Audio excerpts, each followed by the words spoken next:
Afternoon session. Thanks again to Jelena and Alicia and everybody from Kootenai County for hosting today and yesterday. It's been really good. As I was just discussing a little bit with Mike and some of the folks, I think breaking it up this way has been really effective. Ben, what do you think? Yeah, absolutely. You know, having those different sessions for schools, for all the general districts and everybody else. Now, some of you weren't there for those, but we've given you packets, and so hopefully, you know, that'll help you through the process. And plus, we're going to go through some of that, especially the automation parts, which have seemed to work out really well, and people are very enthusiastic. If you can be enthusiastic about this stuff, okay, people are very enthusiastic about all of that. So, in starting our county session this afternoon, let's go around and do intros for everybody. Ben? Good afternoon, everyone. Ben Slosky here. I work for Alan at the Tax Commission in our Boise office. I'm the research analyst that looks at L2s, reviews L2s, approves them, and handles all sorts of other data requests related to property tax, especially when the legislative session is active. So nice to see everyone. Jelena? I'm Jelena Hildreth. I am the grants accountant in the auditor's office here, but my second job is doing the tax stuff. So, but actually, Alicia really is. I'm just kind of the trainer, backup person. Because you used to do it all, right? Yeah. At one time? Okay. I did. Just wanted to clarify. She loves it too. That's right. Of course. We all love this, yes. I actually do love it. Okay. I'm Alicia. I'm the new tax accountant here at the Kootenai County, so all the LCUs will be running through me before they go to state. New to the process, but eager to learn and meet all of you. Okay, Keith? Keith Taylor, the Deputy Finance Director, work in the auditor's office under Jim and Jennifer. So. Yeah, thank you. Nancy, Comptroller for Bonner County. I work with Mike. Okay. Mike Rosedale, Bonner County Clerk. I work with Nancy. Okay, great. Okay, Jeff? Jack Middleton, I'm the Education Director with the Property Tax Division at the State Tax Commission. Okay. Mary Goodwell, I work here at the County Treasurer's Office. Okay. Very good, thank you. And this is the County Clerk. Shoshone County Very good, okay. Jennifer Locke, Chief Deputy Clerk for Kootenai County. Okay, great, and, sorry. Shannon Williams, Bonner County Clerk. Okay, great. And, wait a second, while people get signed in. Grace. Okay, we'll finish. In the Auditor's Division. Here. It's your turn to talk. We're just doing intros, go ahead. Grace Blomgren, accounting manager, auditor's office. Here in Kootenai. Okay, great, thank you. Thank you very much. Okay, so again, I think that the setup, we had really good attendance. I think the setup this year worked really well for the districts that were here. We had broad participation, and I'd encourage you also to, you know, if other districts couldn't be here or whatever, we will have materials. The county here has been recording our session. I guess the first session yesterday, is that right? Okay. The first session, the first general session yesterday, and then the school session this morning. Okay. And then the county clerk session. Okay, so at some point, those will be made available to everybody, basically. Plus, we're planning to have our materials online after we finish. We've made a few corrections to materials. You know, that's what happens when we go out in the field. Plus, we're going to plan to record on our own at least one of our sessions, right, Ben? Okay, so yeah, Mike. Before we ask really dumb questions, are we being recorded? Yes. I think the answer is yes. So we won't ask any dumb questions. But it's, Mike, come on. It's not live, it's just being recorded. Yeah. So it's really rare. No, there are no dumb questions. You know that, right? Okay? But I'll be careful before I give really dumb answers, okay? Alan, with that in mind, the mic by your hands is very sensitive, so if you mess with your podium too much, it'll maybe Oh, people's it does ability it? to hear you. Oh, I'm sorry. Okay, okay. I'll Just keep that in mind for Ben will our tell you. the audio quality. Okay, okay, thank you. Thank you. Okay. All right.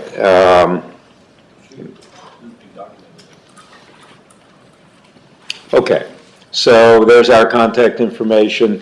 We're going to do some general topics, get into legislation, talk about the big changes that happened in both 21 and 22, including some legislation that we did not discuss with the districts because it really pertains only to counties, and we will talk about that as well. We want to spend a little time on urban renewal. First of all, with the exception of Shoshone, everybody has urban renewal, and it's complicated. Some of your urban renewals are the most complicated in the state up here, and you guys in Shoshone, they keep threatening to form urban renewal, but they haven't yet, right? Doesn't the Lucky Friday mine need a new road or something? No, okay. Okay, all right. So at any rate, well, we'll talk about urban renewal because of all the types of, I guess, levy errors and questions and so forth that we can have, urban renewal creates probably the biggest challenges for us to try to get everything right. And so we want to spend some time on that. And then we'll go through kind of the general abstracts, L2 forms, review process, and so forth.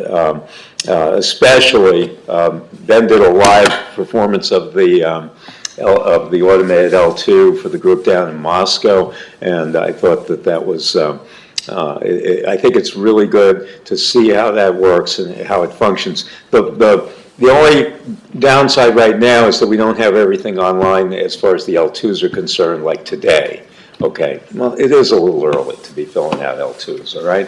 And so we will have it out there. You know, we're still working on a few things. One of the things we're working on, Mike, affects you directly in Bonner because you have a county road and bridge and then the Sandpoint Highway District. And that creates a sort of a little bit of difficulty in calculating budget limits and stuff for the county. It doesn't for the highway district, but it does for the county. So we're working on achieving that specialized L2 for that, to deal with that situation. Okay. Come on in. You gonna stand in the back? I'm waiting for someone. What? I'm waiting for someone. Oh, okay, I'm sorry. Okay, all right. Okay, so first of all, some of the key dates that we have out there. I'm trying to think if any of the counties up here, I don't think any of you have solar. Do you have small energy producers such as the wind farms and that sort of thing? I don't think so. Okay, so that isn't an issue then on that billing question. Or the second one that we have out there. The 6th of September date. So we're supposed to notify you of any of the districts out of compliance with the Controller's Office, that used to be the Legislative Services Office, financial reporting registry requirements. The good news on that is because of the transition between Legislative Services and the Controller's Office, they have decided that all but 6 districts in the state, right, 6, and I don't think any of them are in this region, are going to be considered in compliance. You know, they'll have new requirements for reporting by December 1st, but December 1st is way after our levy setting date and after our September 1st test date. So we don't believe any of your districts in this region will be out of compliance. That's true. Okay? Now, what that does mean for districts that were previously out, we've had districts out of compliance for years, you know? And for districts that were previously out and are now considered back in, right now, basically, any sales tax we've been withholding, they're going to get. So if they've been out for 5 years, you know, there could be a bunch of sales tax out there, and we'll be sending that to you to distribute to them like very soon. Well, if they had been out for 5 years, they would be one of those 6. Okay, they might be one of the It's generally 6. ones that have just bounced in and out. Maybe they've had the last 2 quarters withheld because of their hiccups in the transition to their new system. They didn't feel that it was fair to punish people who had maybe done good faith efforts to become compliant, but had problems with the system that had their sales tax withheld. So their approach was to just reset it for everyone except for those who clearly did not make those efforts. Okay, very good. And if you're just coming in, please be sure to sign up on the sign-up sheet and tell us who you are, please. I'm Pam Barton with Cameron County. Okay, great. Thanks, Pam. Thanks for coming down. Appreciate that. And there's a booklet, and also there's some extra materials from the general session, like the last day or so. So if you want to pick up extra materials, you can do that as well. Okay? Yeah, thank you. Okay, so that's the status report. There shouldn't be any new notice on in September on that issue. One of the biggest changes this year is the increase in the personal property exemption, that started in 2013 as $100,000 per taxpayer. You guys got replacement money, and you still do for that. And now that's going upward, effective this tax year, to $250,000, okay? So we're going to talk more about that, but the clerks are required to provide us with a list of the amounts necessary to replace those taxes, so the taxpayers don't have to pay it, but the taxing districts are not out the money. As you did in 2013, you gave us lists then, and our IT staff is working on that for the counties that are directly supported, like I think Bonner is directly supported by us, I think Shoshone also, I believe, and Boundary, but not Kootenai. But we're working on that from our standpoint. Our staff is well aware of that, but ultimately we'll need a list from you of those accounts this November. Nobody in auditing Bonner County was there the last time it was done, so we have no idea what we're Okay, We have all no right. idea how we can do that. Okay. So, It's okay. Our IT staff was around, Cool. and they will be working that out. Basically, we're going to calculate levies as if it didn't happen. Okay. We have some examples, I think, in the packet later. We're going to calculate levies as if it didn't happen, but you won't bill the taxpayers, okay, because they get an exemption, right? And you'll bill us instead. And so it'll be like a list. It's kind of like a circuit breaker, if you think of it that way. Every year you bill us so that those people who qualify for circuit breaker don't have to pay that portion of their tax. It's going to be very reminiscent of that. And once we get it established for this year, then it'll just be ongoing into the future. So the only hiccup is getting those lists and getting them put together. We'll talk about that a little bit more. We're just going over some dates at this point, okay? But it's not, just to touch on that, Yeah. it's not really a billing. I mean, Yeah, it is. You're billing us. We never sent you a bill. Well, okay, a certification, a list, whatever, but it's got a dollar amount on it, I Jolene. understand that, Yeah, but it's like property, like your well, it is. it is like your PTR, but you don't have to file something every year. It's No, it's not like that, though. That's right. So once those amounts are established, it's like your ag replacement, you don't bill or do anything with your ag replacement. No. They just send you the money every year. After this year, once it's established, it'll be like that every year. Right. It's more of a billing for this year, the way I view it is this year, because, and then you're absolutely right. There's only the one report. There's not successive reports in other years. That's not necessary. So maybe that's a poor choice of terms on my part. It is. Okay, all right. Okay. Okay. Budget hearing notice non-compliance list. So where are we on that since we're at the deadline, basically? Is anybody out of compliance? All your districts comply with the budget hearing notice? No, we have two that are. You have two, yeah, I know that. You have two? You have one? No, Okay. we're still waiting. Oh, you're still waiting, We okay. haven't approved the list yet. Okay, all right. Well, we do the best we can on that. There are penalties if we have someone out of compliance. They get locked in at their prior amount of budget and all of that. So we just need to be notified about a month from now of any districts. Some counties have already sent us lists. I can't remember exactly which ones, but we have gotten a few in already. And that's fine. If you know that all your districts are in compliance, for example, yeah, just send us the list. Okay. This is another list you prepare, recovered, recaptured property tax. Probably the only issue on here is the homeowner's exemption, right? So this would be a list by district of the amount that you've recovered from those improperly claimed homeowners exemption. I know Bonner County has a historic amount of that, usually every year, some of that recovery when people aren't really Idaho residents and so forth. Kootenai has had some recoveries. I'm not sure of the rest of you on that particular issue. But if you have it, then you fill that out. These others are almost impossible. They're provisional exemptions, which I don't think anybody has dealt with. That was an Ada County issue a few years ago, and they passed this law about it, but I don't really want to get into it. QIE, Qualified Investment Exemption, there are occasional recoveries on that, but I don't know if I've seen any up here. That's an exemption of, a 2-year exemption for personal property associated with business developments when the business is filing a loss for income tax purposes. So it's kind of an unusual set of circumstances. It's got a loss, but it's investing in new personal property. Okay.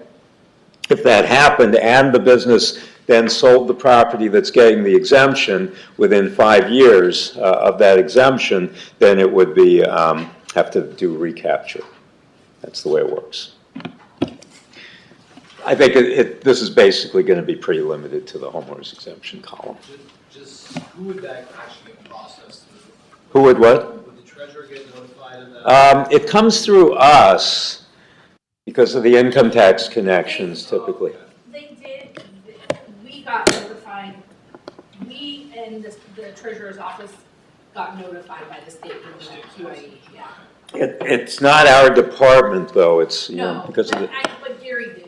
Gary knew about it, yeah. And I don't know if you're in the loop on that, if that's happening. It's probably some base we should cover at some point. I don't know who does it even. Maybe Cynthia Adrian over in that section or somebody. We can talk about that some more, because we probably should know what's going on. Okay. So when you're dealing with these recoveries, let's focus on homeowner's exemption, because that is quite common.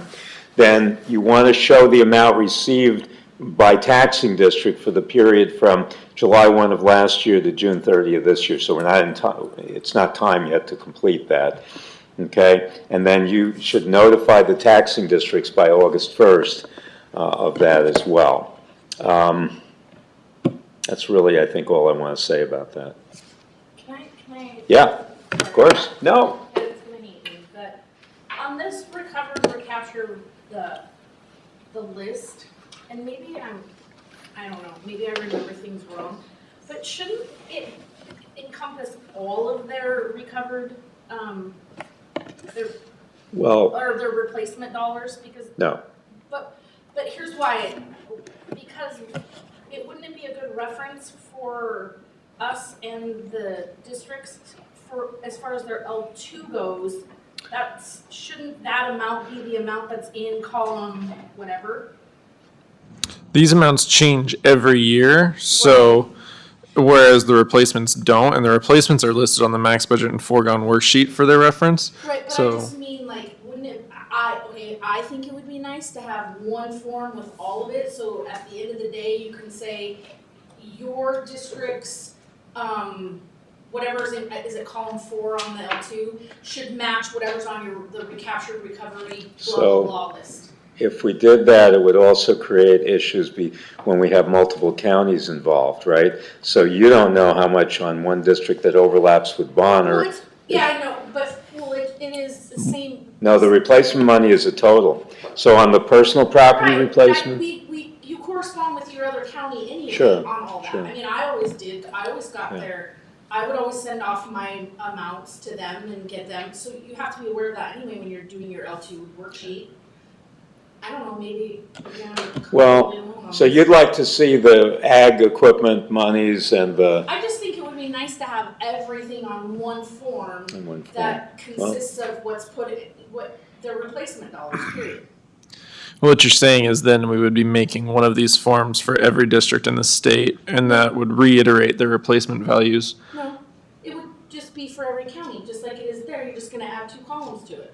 Yeah, but the point is, Oh, right, there's rows for the different districts, so you would make Yeah. one for each county. it's a good point. So right now, there's only a handful of districts in the whole state because solar farm is only in like 6 counties, recovered homeowners in probably 10 or 15 counties, So it's certainly a subset of all the districts in the state. If we did it that way, I mean, everybody's getting either personal property or, ag, or maybe not everybody, but I just thought it'd be nice 90%. to have it's Yeah. just easy to tell your districts, One number, yeah. yeah, it's the number that's on this form, and that should be what the totals in your replacement dollars and on your L2, that's all I'm saying. Right, but generally the one-stop shop that you're referring to is the max budget and foregone, and then there are some districts in the state that need this. It's not the majority of the districts in the state who need this form. So our one-stop shop is the other form that everyone does need, and this isn't really applicable to most districts.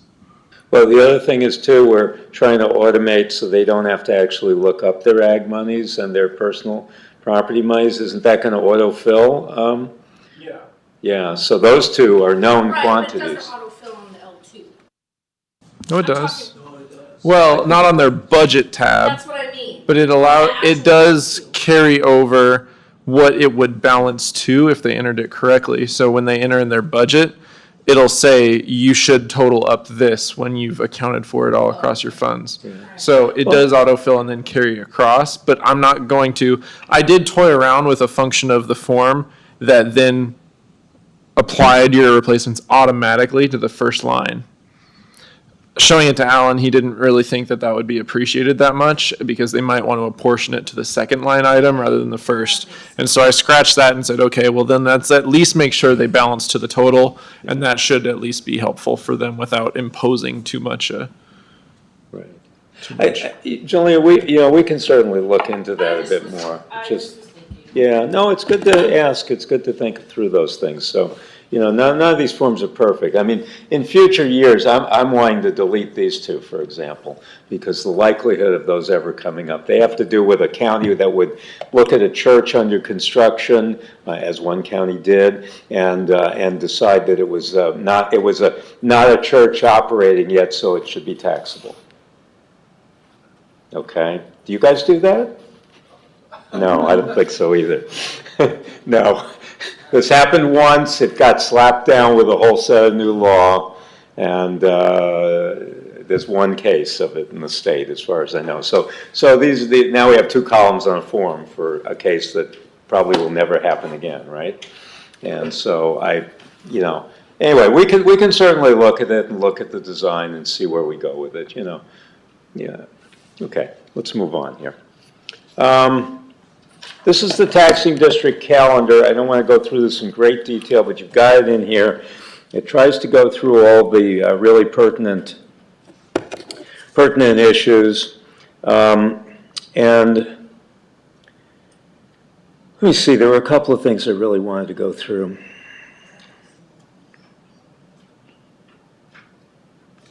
No, we don't have a lot of these. So. I'm sorry, what? Oh, okay. Okay.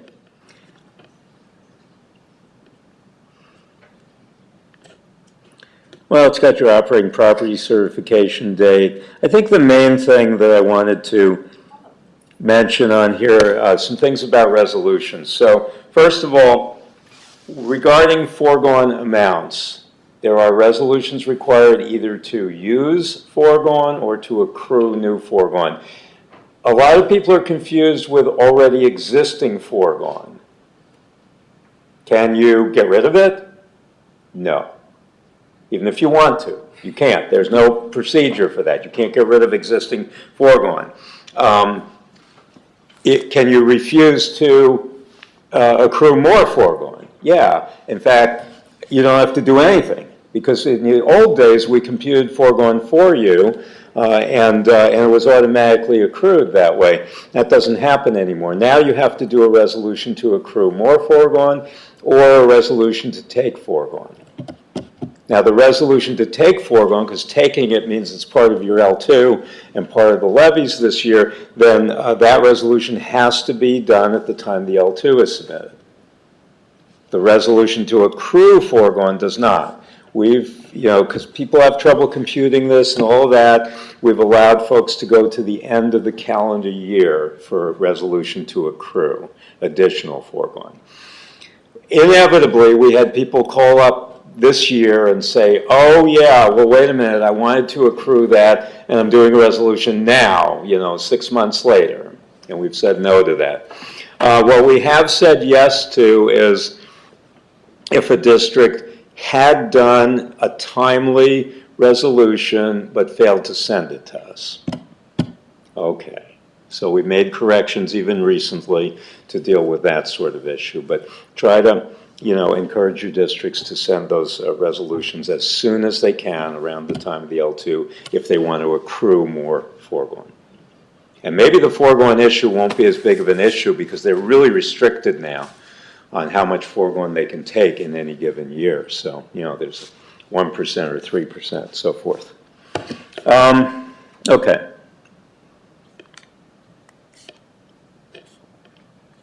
I want to talk about erroneous levies. So this has the date for next year, which is February 15th, 2023.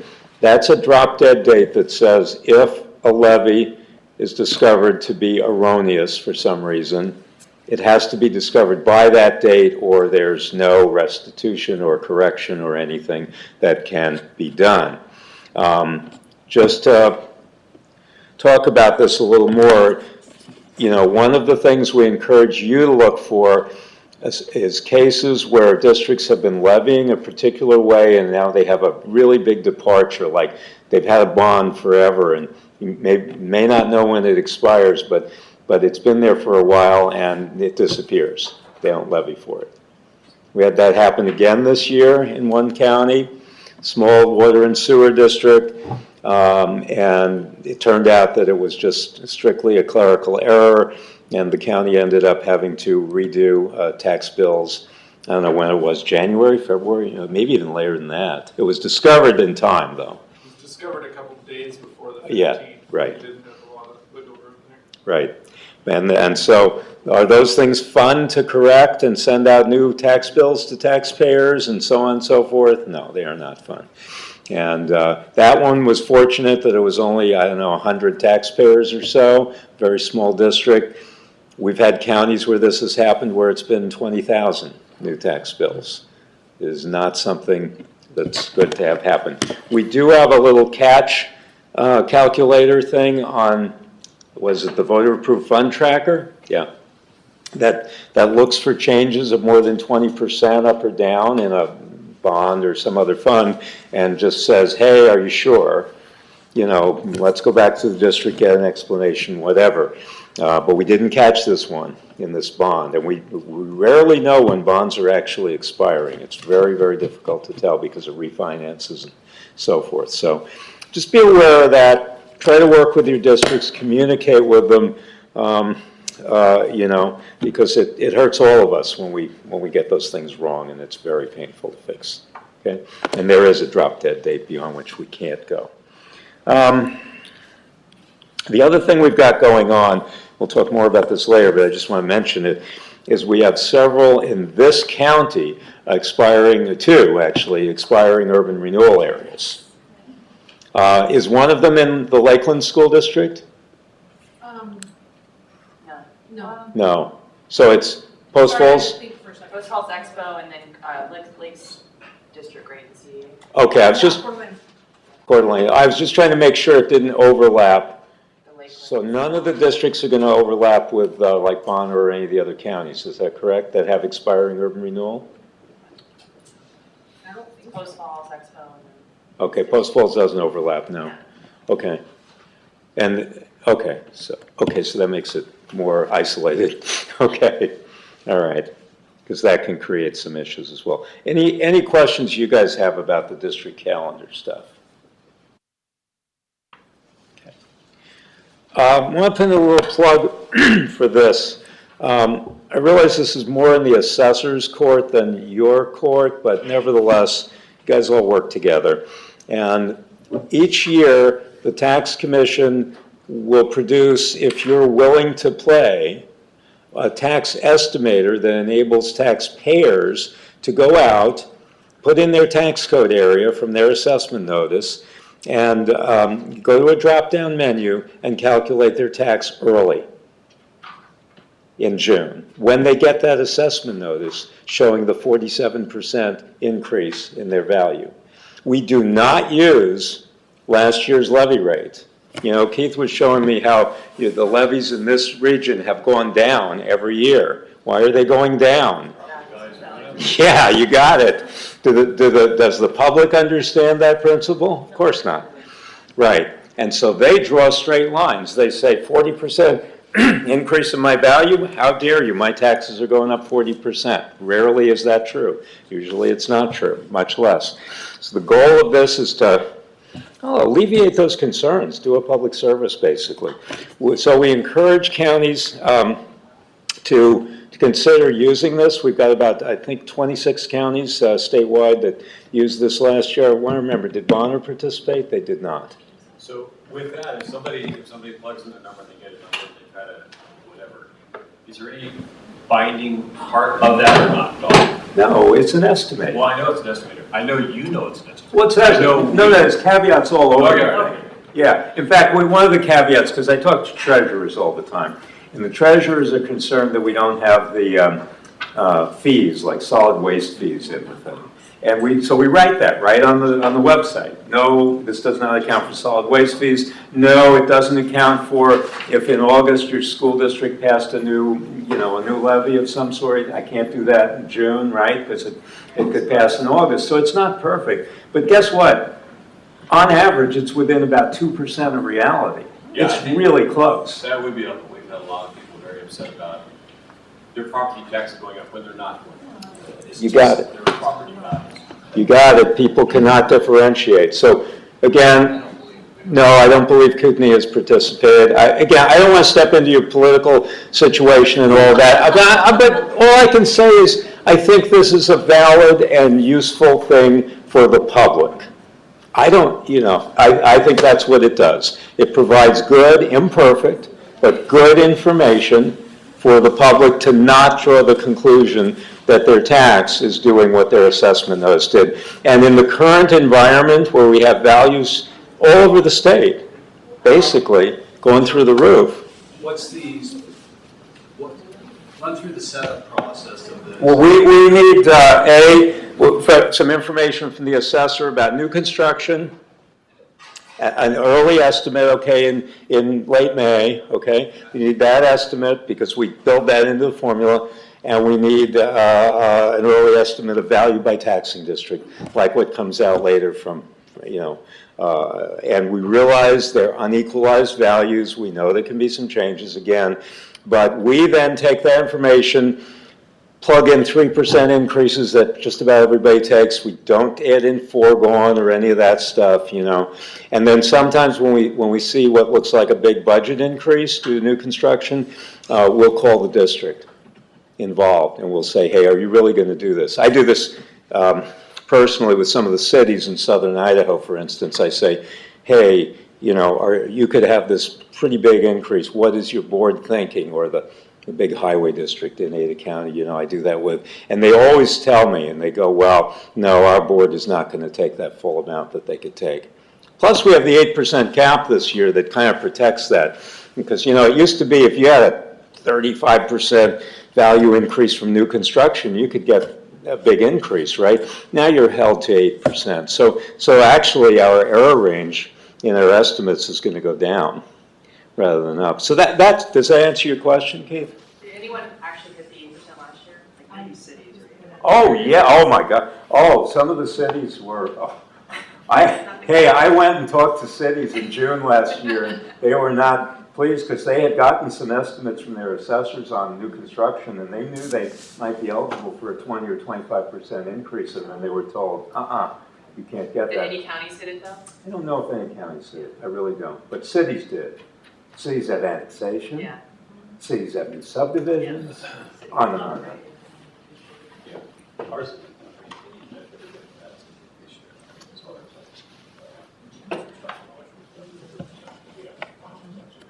Yeah. So at any rate, my pitch is think about it. think about your taxpayers, think about public awareness of this. And we're going to be sending out a letter. It may have gone out already to your assessors, asking them to consider participating in this. If not, it's going out first the next week or something, because we need that information in. We want to get this up and running on our website close as possible to assessment notice time. We were a little late last year. It was more like the 10th or 11th of June. We had counties screaming at us, we want it out there, we want it out there, you know. But we were a little late, but I'm hoping to get it out there earlier this year and meet that very, very early June date, okay? One last question. Yeah. URDs, I mean, it does fairly well if someone is filing this under a URD, you know, and they're in the URD. It won't matter. Yeah, we'll take that into account. And the fact that we know that yours are going out like that, we'll do some calculations for that too. And we need to make a special effort this year then to contact some of the major districts, not so much the schools, but the major, like the cities, for example, and the county, and say, okay, because the URD increase from the dissolving urban renewals is allowed to exceed the 8% thing, okay? So we're going to be calling you, if you participate, we'll call you and say, okay, it looks like from the URDs going out, you could have a 15% increase this year. What do you think you're going to do? And we need as honest an answer as possible to that, okay? You see? So, you know, that's the way we do that system. So the URD thing does complicate it, especially when you got two large ones going out at once this year. But I think we can still compensate for that. Okay? All right. Enough on that. Legislation.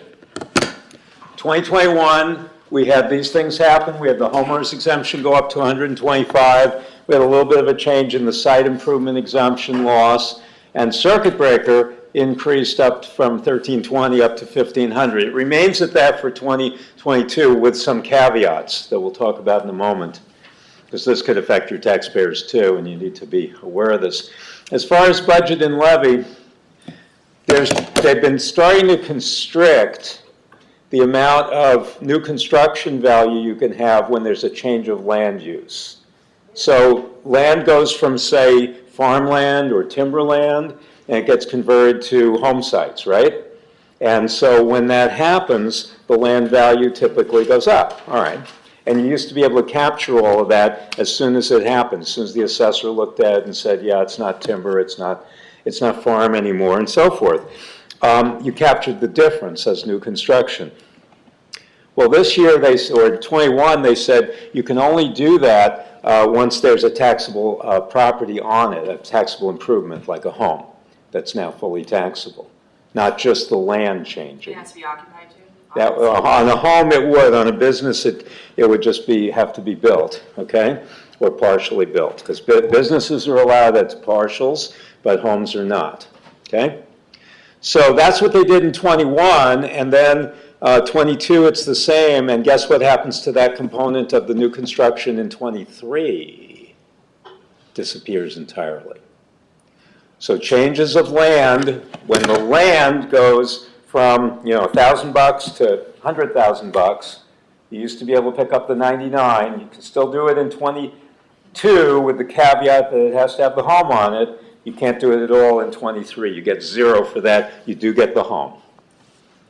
So that's all you get is the home, the underlying property value stays is what it was? The value goes up for the taxpayer, but it doesn't generate new budget capacity. Okay. You see the difference? Yeah, no, they're not providing an exemption for the taxpayer, but they're curtailing or constraining your ability to increase your property tax budget. So it's not a direct effect on the taxpayer, but it is on you. And the only comment on that is with inflation just raging right now, handcuffing counties to 3% plus only part of the construction. So Okay. falling behind so fast. I spent last June being shot at as the messenger for the cities. I get it. No, I understand. I understand. But no, I understand totally. Yeah.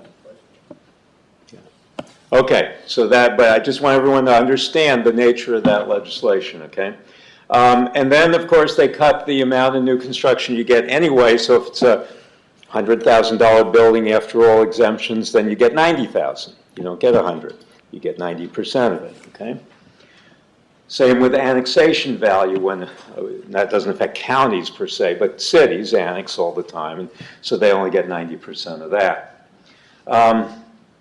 Okay, one thing we've been telling everybody also is that all the programs that issue new construction numbers will already take that 90% into account, so taxing districts should not be further reducing the number by another 90% factor or something, okay? But on annexed value, they will have to do that. So it's a little different. They put in this preliminary levy rate. You remember, life used to be simple. We just said, well, what was last year's levy rate? Oh, it was that? And just multiply it by your new construction and your budget capacity allowance. Yeah, well, not anymore. So we'll take you through that whole calculation in a bit. And then they put in this overall cap of 8%, although in the first year it applied to dissolving urban renewal also, and now this year it does not apply to dissolving urban renewal. Okay, fast forward to 22. Transient personal property is exempt. Okay, so that's mining machinery, timber machinery, logging machinery, and construction machinery. And it's pretty, there was a broadening of the definition this year with one exception. In Shoshone County, it looks like they constricted what mining equipment would count. So that's something you should talk over with Jerry and see, because I know they built in a little bit of a restriction there in terms of transient. But in terms of construction machinery, that's mobile. It used to be transient only counted when it moved out of the, it's in one county part of the year and another county part of the year. Not anymore. Now the construction machinery that's mobile will be simply exempt. And there's no replacement money with the transient component. Personal property exemption goes to $250, and there is replacement money with that, so we'll talk more about that later. There's this discretionary subtraction from your new construction roll that's left up to the taxing districts to lower their new construction roll based on an increase, the increase from 100,000 last year to 125,000 in the homeowners exemption. I'm not going to say any more about that one. And then this is when the personal property amount, the new one, gets calculated. Alan, before you move on too much, Yeah. would you mind backing up a little bit? You talked about the preliminary levy rate a little bit. We didn't carve out time to go through that in the county session because we went through that really in depth in both the school and the general sessions. So if you're unsure about that or would like those materials, be sure you get copies of the packets for the general session where that's covered in depth, okay? And the good news is most of the calculation of that will be, I think you demo it a little bit in the Excel sheet, don't you? It's all done automatically. I don't Okay. cover the calculations and the numbers that are used. It's I'll show you how we will do it in the fall, but Okay. part of the reason I'm showing you that is because that's all done in the background. Okay, all right.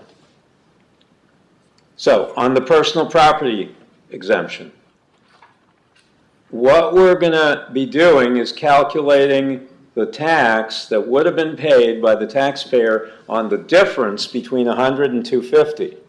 So let's say there's a brand new restaurant in your community and it's got $80,000 worth of personal property. That's it. How much replacement money are you going to get? Zero. First 100,000 we don't look at. Okay. You may be getting replacement money from 10 years ago on it, I don't know, but that doesn't matter. You won't get any more from that. But now I build a bigger restaurant. It's got $140,000 of personal property equipment and stuff, okay? You're going to get replacement money on 40,000. That's the amount over the 100, right up to the 250. Okay. We are very concerned, based on some kind of anecdotal evidence, that some counties aren't even requiring reporting by those taxpayers that I just described. Because you might say, well, 140,000, well, wait a minute. Taxpayer's going to get a 250 exemption. Why do I need to bother about this thing? Well, if you want replacement money, I can't pay it if I don't know about it, okay? If you leave it off, yeah, it's fine for the taxpayer. They're no harm, no foul there, because they do get a $250,000 exemption, right? But I can't pay you replacement money if it's left off this list entirely. So if there's no reporting by the taxpayer and the assessor makes no further attempt to follow up on it and get the numbers, get those amounts, you're not going to have anything to list in November. Okay? I am seriously concerned with that. I'd suggest chatting with your assessor, seeing the status of that. We've got to get it reported. Okay? When levy rates are calculated, we're going to leave those values in. Okay, here's an example of how that's going to work.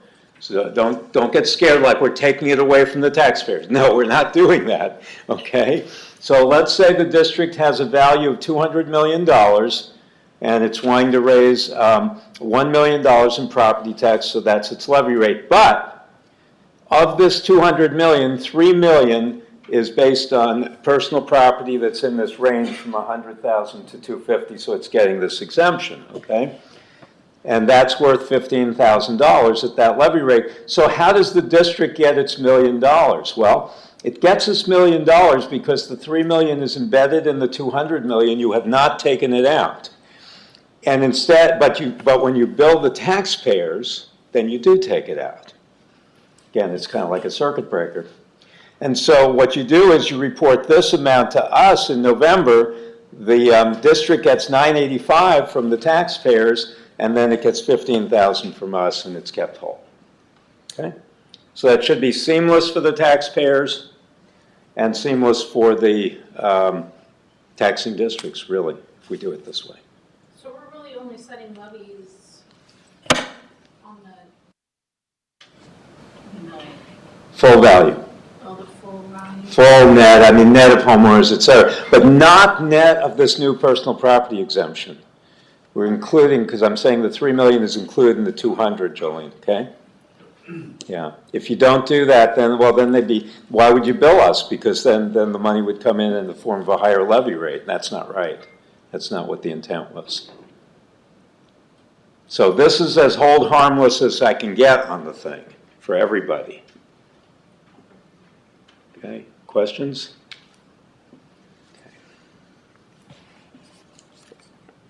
Okay, part of that will be from operating property, because every operating property company also gets an extra $150,000 of exemption per county, okay?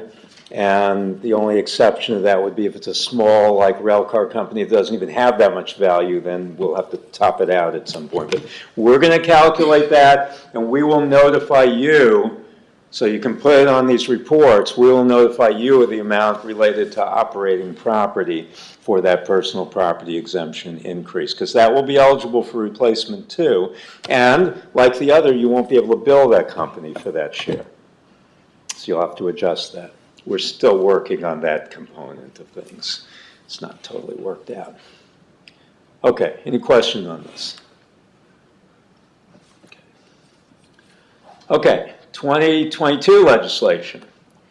When we have expiring urban renewal, you can, that portion of what we call new construction is allowed to exceed the 8% cap. So if the rest of the new construction, it's just a separate booking entirely. If the rest of the new construction got you 6%, fine. And this gets you an extra 12%, fine. You can have an extra 12%. It doesn't matter.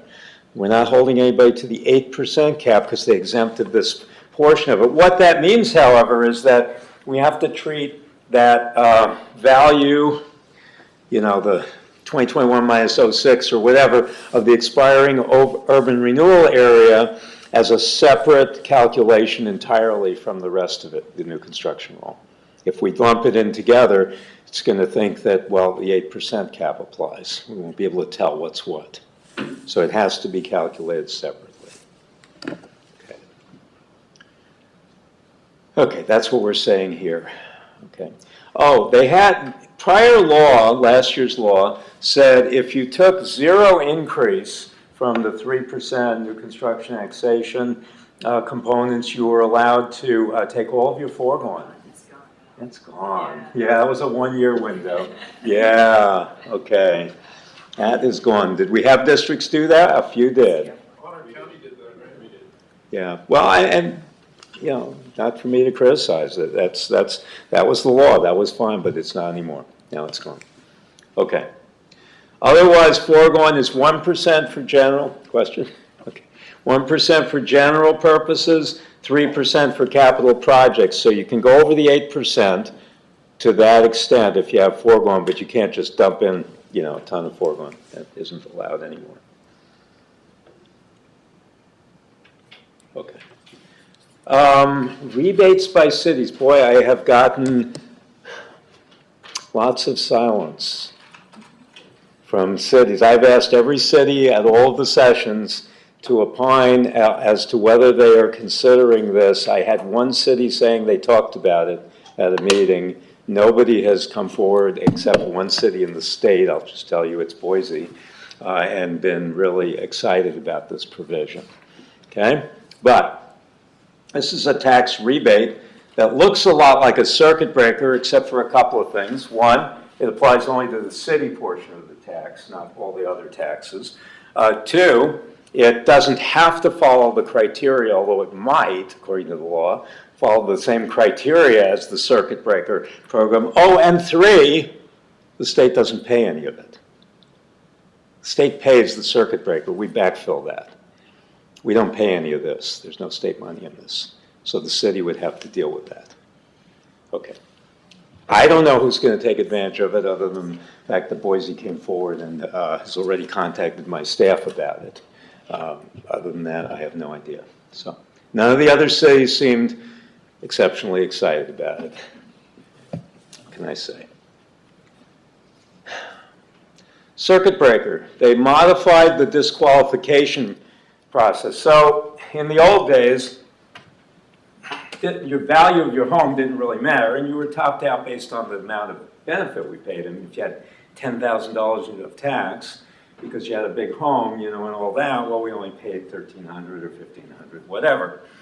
But now they said, effective this year, that if your assessed value of your home is greater than $300,000 or 150%, the greater of those two, actually, 300,000 or 150% of the county's median value, then you're simply disqualified from the program.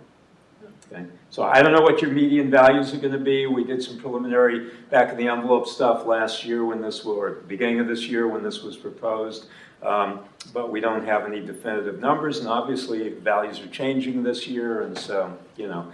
But let's say the median value was 400,000 here. Probably not out of line. Maybe it's more than that. Then, you know, 50% more than that would be 600,000. So you'd say, okay, that's the cutoff point. Everybody over 600,000. This will be done by county. So if your median is really low, it'll be a low number. If it's high, it'll be a high number. Okay? And those folks can apply for the deferral program. Deferral is a loan. Circuit breaker is a gift, whatever you want to call it, a credit. Circuit breaker people, in other words, do not pay back the money. Deferral people do pay back the money. So we have 30,000 circuit breaker people, households in the state. And what's the latest count on deferral people? Is it like that many? I think it's about 5, maybe 4 now. I'm not saying 5,000 or 500. Yeah, it's like 5. My staff person who, You had one. No, 5 people in the state. Yeah. That's amazing. Yeah. Well, it's not the most amazing deal for them. They still have to pay the tax, and they also pay interest on the tax. No penalty. But it doesn't go to tax sale. It But doesn't go to waits- tax sale. No, exactly. It waits until their home sells, if I understand correctly. Or they leave. They leave. They can't stay there any longer or whatever. Yeah, there are some criteria, mostly when it sells. Yeah. So, no, there are very few people in the history of that program, which began in '06. Some years we've been as small as 1, and some years as large as maybe 5 or 6, and that's been the range over that whole time. Now, I will say they made it slightly more palatable this year by taking and lowering the interest rate. It was 6%, which is a really high, right? And now they lowered it to something more like market rates, which are quite a bit lower than that. So that may have an effect, I don't know. Jeff, did you? 2% is what it is now? Okay. Well, we'll see. We'll see what it does, but it hasn't caught on in the past, at any rate. That's what we've got going on there. This one. This one does affect counties. Yes, okay. I told you I'd get to this. This does, in my opinion, 2 or 3 things. Some immediately and some a little bit longer range. You know, we talked to all the taxing districts about words like tax year and fiscal year. We really try to impress that on everybody. We read those words very strictly when we read law. So first of all, this law says you no longer have authority. That went into effect, goes into effect July 1. You no longer have authority for an indigent fund levy. Okay. That's one thing we do know. So I don't expect to see those on your L2 this year. But the question is, when do you have to take out money related to dollars spent or levied dollars, in other words, spent from your property tax somewhere for this public defense services that you provide? Okay, and that is very clear to us too. It is tax year 23 that mandates that. I talked to Seth about this too, so I know there was some. Is he I mean, I'm not saying he disagrees, but that it's just not maybe proper versus law? Well, Seth said it was optional last time he and I talked to do it this year. You could do it this year. I never tell you don't go low. You get the money, right? Right? You will be getting, so the money from the state, we've talked to our sales tax people because that's where it comes from. The money from the state will begin in July and then be quarterly after that.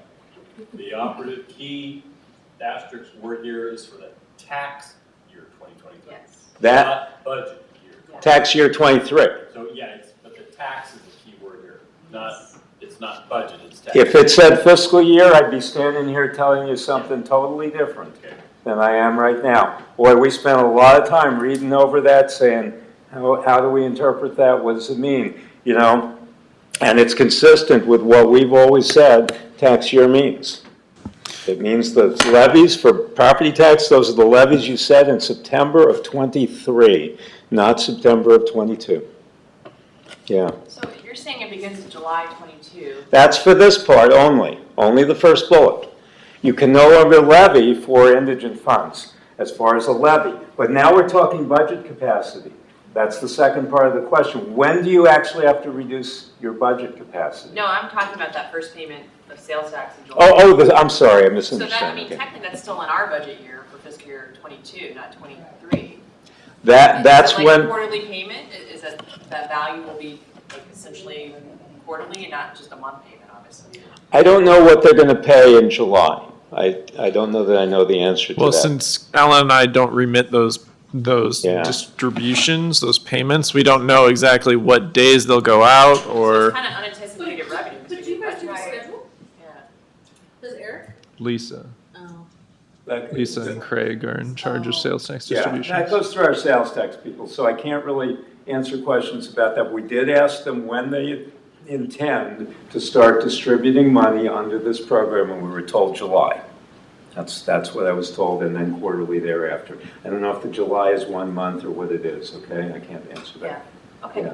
But the point is that money will be coming in. You can't levy, and you could choose, you can't levy indigent fund in terms of the specific fund, and you could choose to lower your budget capacity if you wish, and we will be asking you for that information at some point, probably around the first of next year.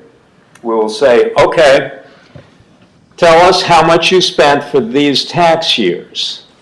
22, 21, and 20. 22 is the one you're going to certify, in September, right? You give us a number at that time. Now, if you say to me, you know what, I lowered my budget already, I didn't spend any money at all on public defense from property tax, excuse me, yes, absolutely, from property tax in 22, then I'm going to fill in a zero here. Okay, I'll go with what you say. You have to certify that number to me. You tell me for all 3 years, and then I will take and look at your levied property tax, not just for the indigent fund, but your total levied property tax, and we will then subtract those numbers from that to determine the highest of the 3 years going forward to 23. Because we have to operate from the highest of the 3 years, and it says to do the subtraction from the amounts for each of those years. So, back to the July piece of it. Yep. So if we're gonna start getting sales tax, we'll get our June taxes in July, right, from last year's budget, the second half. Okay, that's property tax. Right, so Okay. we'll still get that Yeah. on our levies. Yep. Because we levy. Yep. So in July, we'll start getting the sales tax. The extra is kind of a replacement for our public defense. I can't answer that. There's a formula in law. I can't answer that. You could argue that that may be what they intended, and so but we won't be calling it that because it's not working the same way as other things that we do call replacements. Because in those other cases, we calculate exactly what it is replacing. In this case, the law doesn't quite line up the same way. For one thing, that's revenue, and the amount that has to be subtracted in the future is specifically not expenditure related, but it's property tax component related. It's levied related. That's right in that law. And so I can't tie the two totally together. Maybe they intended that. I don't know. But So that's, technically, a county could take the money for our fiscal year 23 and not decrease what we paid for public defenders, say in fiscal year 20, or is it tax year 21 that we paid? The property tax, we're supposed to reduce that. these reductions are going to be for tax year. Well, at the end of this year, we're going to ask you for a certification. Okay, how much did you levy for this service in 20, tax year 20, not fiscal year, tax year 21, tax year 22? You'll tell us that. We'll go back to our books and say, okay, your amount, your maximum budget amount that we produce every year gets lowered by those three amounts. But technically, the intent was for us to try to do it this year when we set our budgets. If we had a $50 million budget and public defender cost us $2 million in property tax, we were supposed to go to 48 for, is it property tax base? And then we were supposed to get not replacement dollars, but the sales tax distribution. So it's like we can still levy for it this year and get the sales tax distribution. In other words, if you're saying, do I have to reduce my property tax budget capacity this year, I'm going to say no. What the overall, I'm not going to speculate on the intent of this thing and how it worked out. I'm sorry. Yeah. Or Seth's coming, I think, on the 10th. We're having a budget Yeah. meeting. Well, we've talked about this with Seth. As soon as we learned that basically he felt that it was at first mandatory, and apparently told some counties that, we went back to our legal staff with it, and we simply cannot interpret it that way. It is mandatory in the long run, yes, but in the short. This year, it's people doing if they want to do it or not. But it does very clearly state that tax year 23 is when the reduction occurs, and so we can't be enforcing that prior to that time. No, you can always voluntarily lower your budget, and if you feel that that was the intent of it, you can do that, but I can't force you to do it, okay? But doesn't this just talk to the public defense piece of the agent? It talks to the public defense piece of any property tax, whether you levied it as current expense, justice, indigent, whatever, it doesn't, that's irrelevant here. It's talking about how much of your total property tax. This county had $10 million in total property tax. They're saying $1 million was for public defense, and that was raised from property tax. I don't really care what fund it was raised in. Right. So the fact that the indigent funds go away, that's everything else besides public defense also. You just have no authority. Okay, the budget capacity. Remember, we don't calculate your maximum budget based on one or two funds. Funds come, funds go, that's your discretion, okay?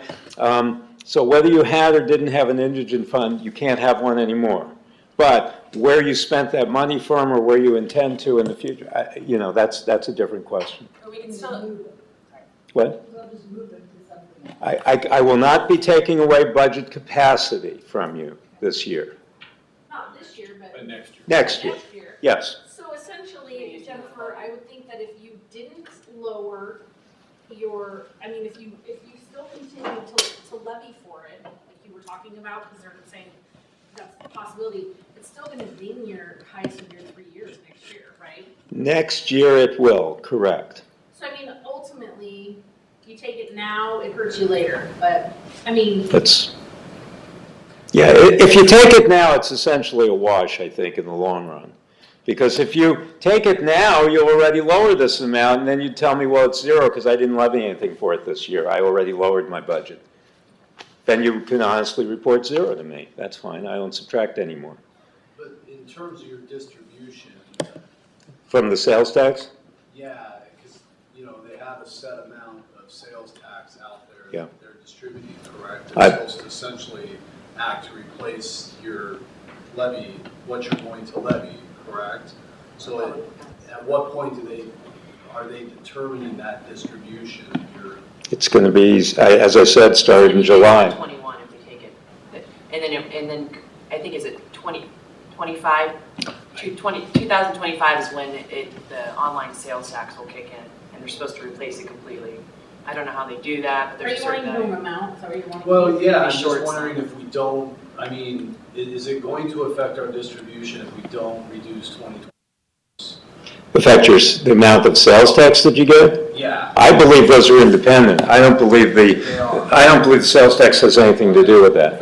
Right, well, it says that the board, there's some board that's gonna certify amounts that Yeah. were expended for these purposes in '21, and that's how they determine your distributions that are coming in Essentially, '22. it's already determined based on this year's. What we levy for property what we tax, levy right? for property tax 3.4 this year million. on public tax. I don't know the sales tax distribution formula. Yeah, we're not sure if it's based on, what I read was that it's based on expenditures and not necessarily amounts levied. So Yeah. to the extent that those differ and what the agency that certifies that amount, that's gonna be determining that. So our only part of this is what's your maximum property tax budget? Because we're not allowed to approve budgets that are over that max, okay? And I can't enforce a reduction this year because I have a tax year 23 requirement in law. That's all I can really tell you. Okay, on the indigent funds, if you have a fund balance in indigent, we can keep it there. Obviously, you can't levy anymore, but we can keep that money there, or the board can choose, the commissioners can choose to take that money and transfer it to. I don't know what the transferability of that. Certain funds I know of counties are transferable and certain are not. And again, that's a question for your prosecutor, I think. I'm sorry. Yeah, that's as far as I can go on that. Yeah. I know certain funds are considered not appropriate to do that with, and I just don't know where that line is drawn. Okay, sorry about this. Moving on, okay. We already talked about this one, right? Disqualifying change of land use beginning next year and all of that. And guess what it is time for? It is time for a 10-minute break.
we can get everyone back.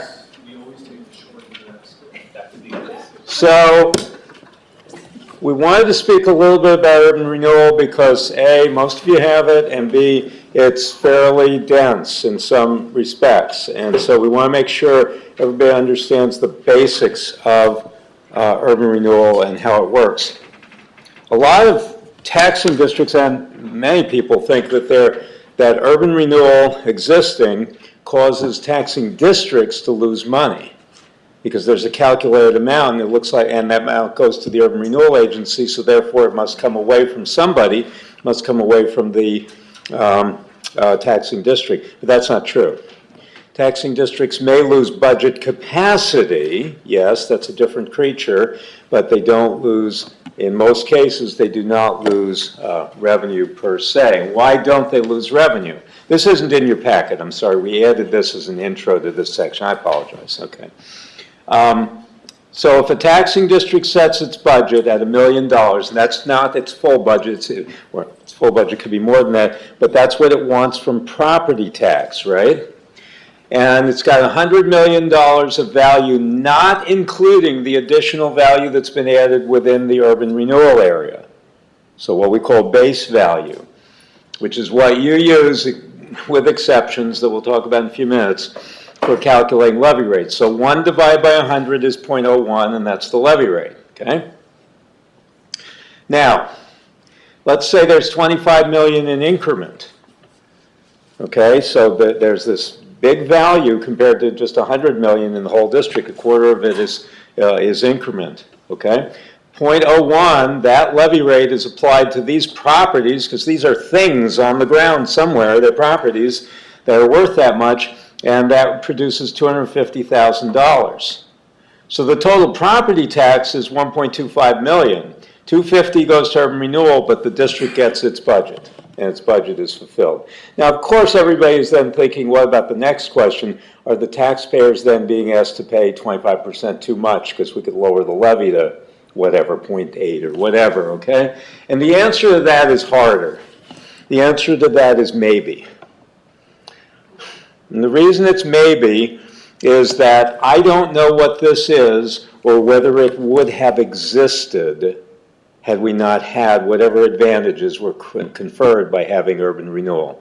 So, Mike, in Dover, which is the largest case percentage-wise of this in the entire state, okay?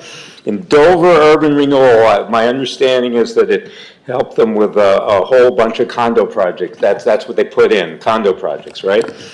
Would the guy, whoever it was, have built the condo projects and caused the value to go up another 100 million or whatever it did if he didn't have urban renewal underpinning him? What's the answer? There would have been some value increase, maybe not as much. Okay. Well, I don't know the answer, okay? I'm not qualified. I'm not trying to put you on the spot, Mike. But that is the question. You know, one of the earliest, well, the earliest one in Kootenai County was out, I don't remember where it was it Rathdrum? Anyway, it was a project called Harper's, which was a furniture manufacturer that came up from Torrance, California in, I don't know, 1991 or something. And the question then is the same question. Would Harper's have come? I don't know the answer. I'm not qualified to say if that economic development would have occurred. Well, the biggest project in the state right now is Chobani in Twin Falls. Big yogurt plant, right? 400 million or something? That's something like that. It's a huge number for one project, okay? Would it have come there? And we can argue all day about this. I don't know the answer to those things. If you want to say, well, of course it would have come, well, then you're right. Then the taxpayers are paying too much. But if you want to say, no, it wasn't going to come, then there's nothing to add. So I don't know. I can't answer that. Some kind of picking winners and losers, though, right? Well, Giving someone they are. They're saying that, so somebody, a city council or whoever spins that agency off. And we've got all sorts of law under which they're allowed to do that. That's right. So I'm not going to comment good or bad policy overall, economically, et cetera. I'm going to say the answers are not just totally transparent. It's not as easy as saying the taxing district loses money. That is almost always a no, okay? Or the the taxpayers are paying $250,000 too much. I don't know. That's as far as I'm going to go on that. The big question for you guys is when you add increment value, that increment is what we define this stuff as, this 25 million that got added in that area, okay? When do you add that? Usually you don't add it. We didn't add it here, did we?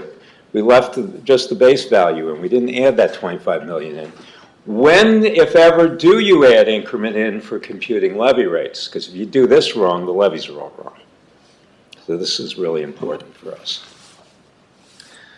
We say that you add increment when funds do what we call qualify.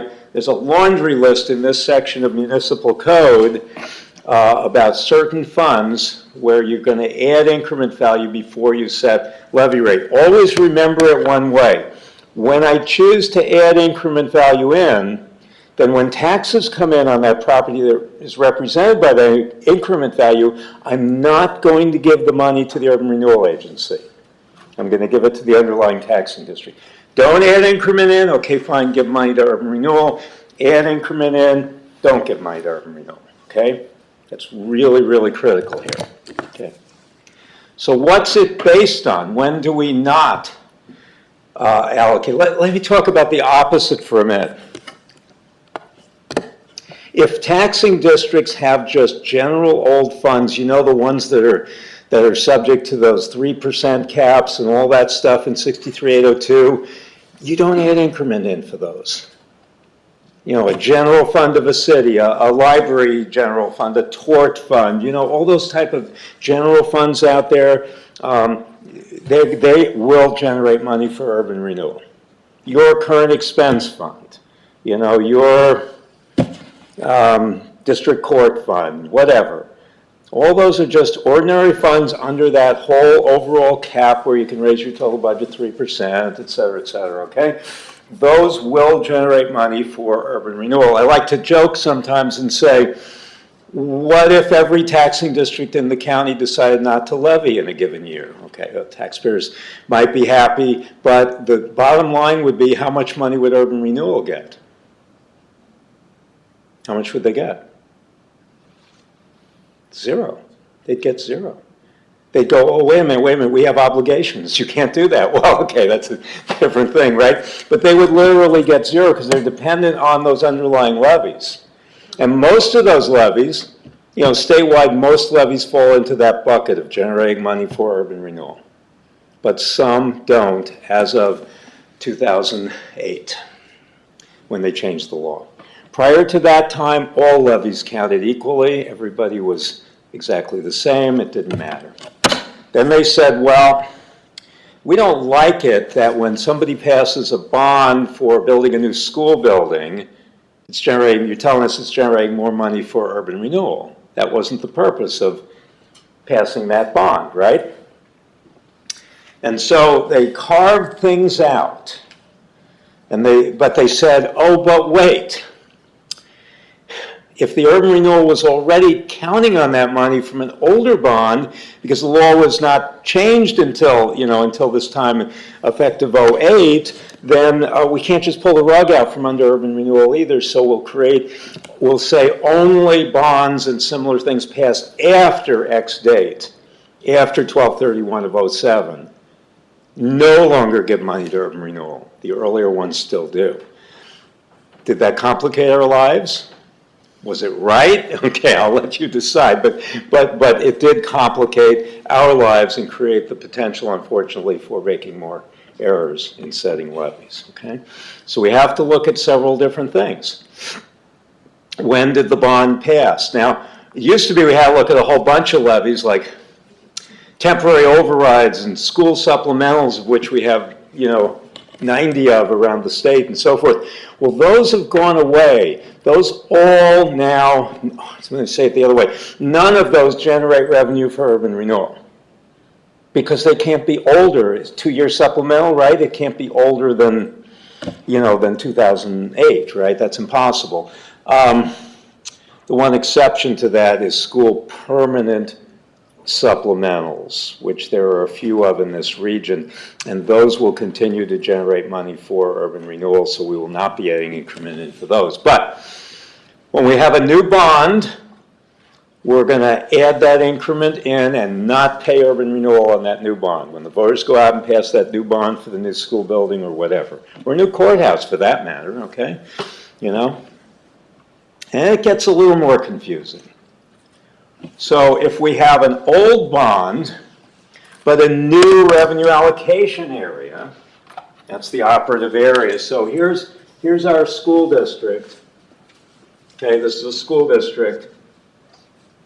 And we have this revenue allocation area with a 2004 formation.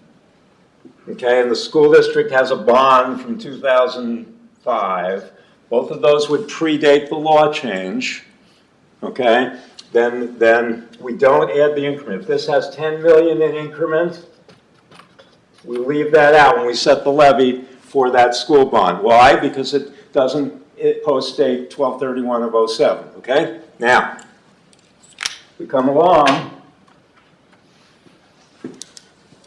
and we create RAA 2, Revenue Allocation Area 2, another urban renewal area within the same school district, and we created in 2020. And we're still paying off this old 2005 bond. But guess what? That being new means that this bond, even though the bond was technically old, it's new to that area, which didn't exist. And that area post-dates the magic date, so we say, oh, if there's 15 million in increment in the area number 2, then you add that in when you set the levy, and when these guys pay taxes, you don't give any of it on the bond anyway to the urban renewal agency. You give it to the school district. That's the principle of the thing. Now, unfortunately, or fortunately, whatever, I shouldn't judge, but in both Bonner and Kootenai, you have a lot of these urban renewal things, and they're created, multiples of them created at different times. This can get confusing when you have an annexation. So you could have an RAA out here, and it's an old one, and all of a sudden, well, this would be more like a city with a bond than a school. Schools don't really annex, but let's say it got annexed into after this date, then it would be treated like a new one, even though it's an old bond and an old RAA. So we have some cities that have been subject to that. When the city has a bond, or your library bond has something similar to that up here, okay? So anyway, those are some things to look at. I don't think we have any of these up here. Safe school. Those are long-term plant facility levies that go more than 10 years, because 10 years is not long enough to get us back before the magic date of 08, but 20 years would be. I think there's one of these in the state now. Okay, so anytime you have these levies, they're what we call qualifying levies, temporary overrides. So the fire district goes out and has a 2-year override. Okay, fine, it can do that. Does that generate money for urban renewal? No. So you add the increment in when you set the levy for the fire override. When you set the levy for the fire general levy, fire district's general fund, you don't add it in, because that's not a special levy. That's not one of the qualifying funds. You have to look at it line by line on their L2 to figure out which it is. You can be setting levies on more than one value for one district. I can't help that. Okay. School emergency funds were added to the list in 2015. That's probably the only really new one. If we ever have one of these judgment kind of things, that's in the same group. But most of these are voter-approved things. And the ones you really have to be concerned with are the bonds.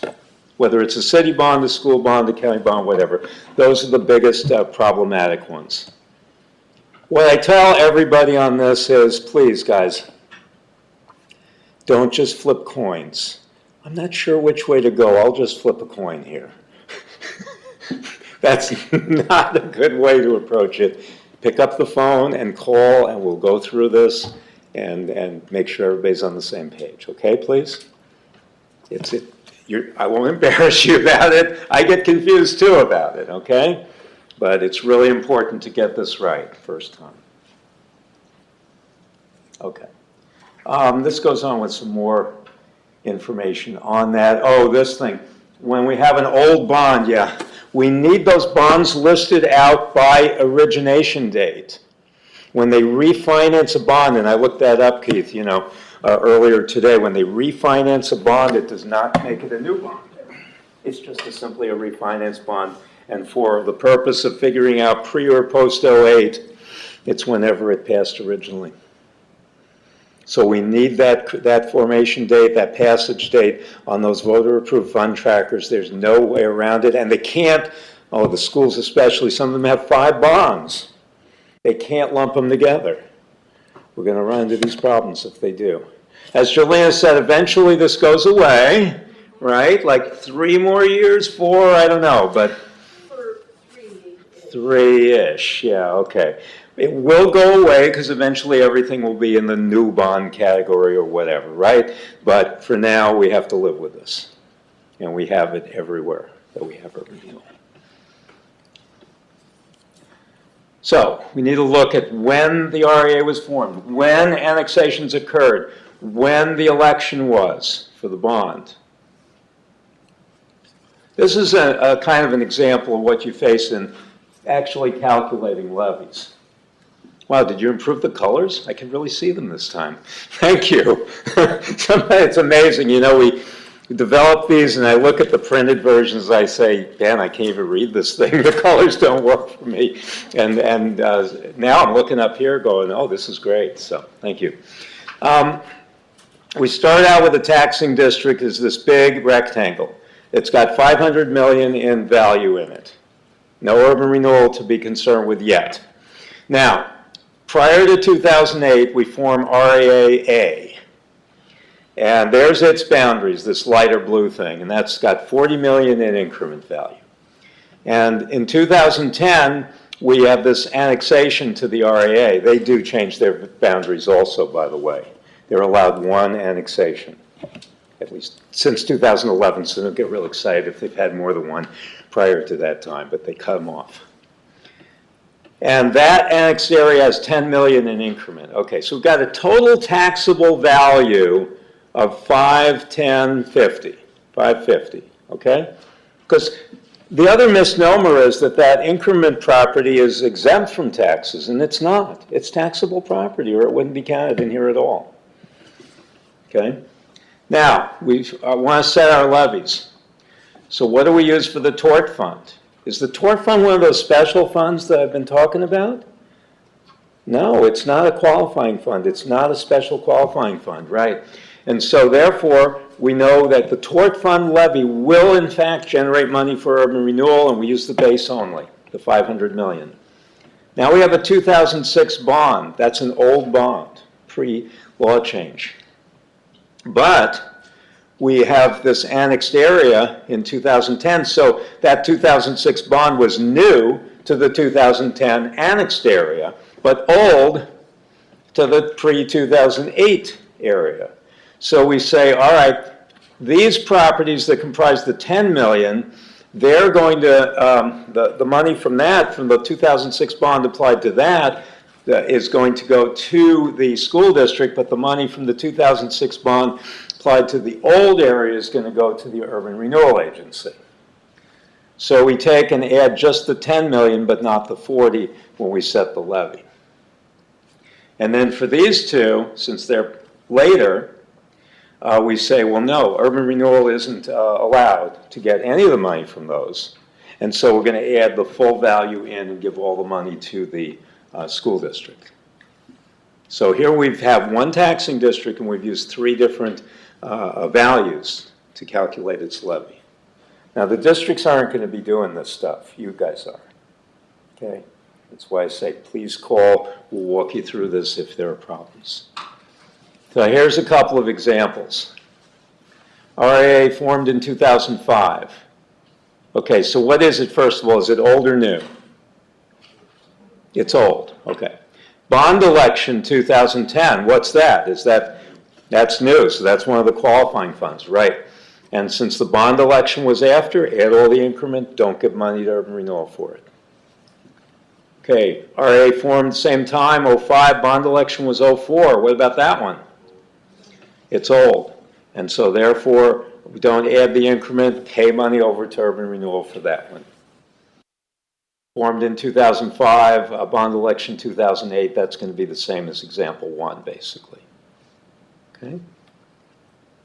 Gets a little more complicated here because we have 3 revenue allocation years, 3 urban renewals, 1 old and 2 new. Bond election in '06.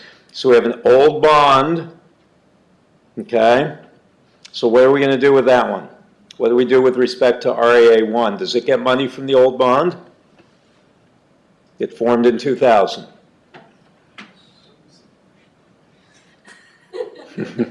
What's the answer, Jolena?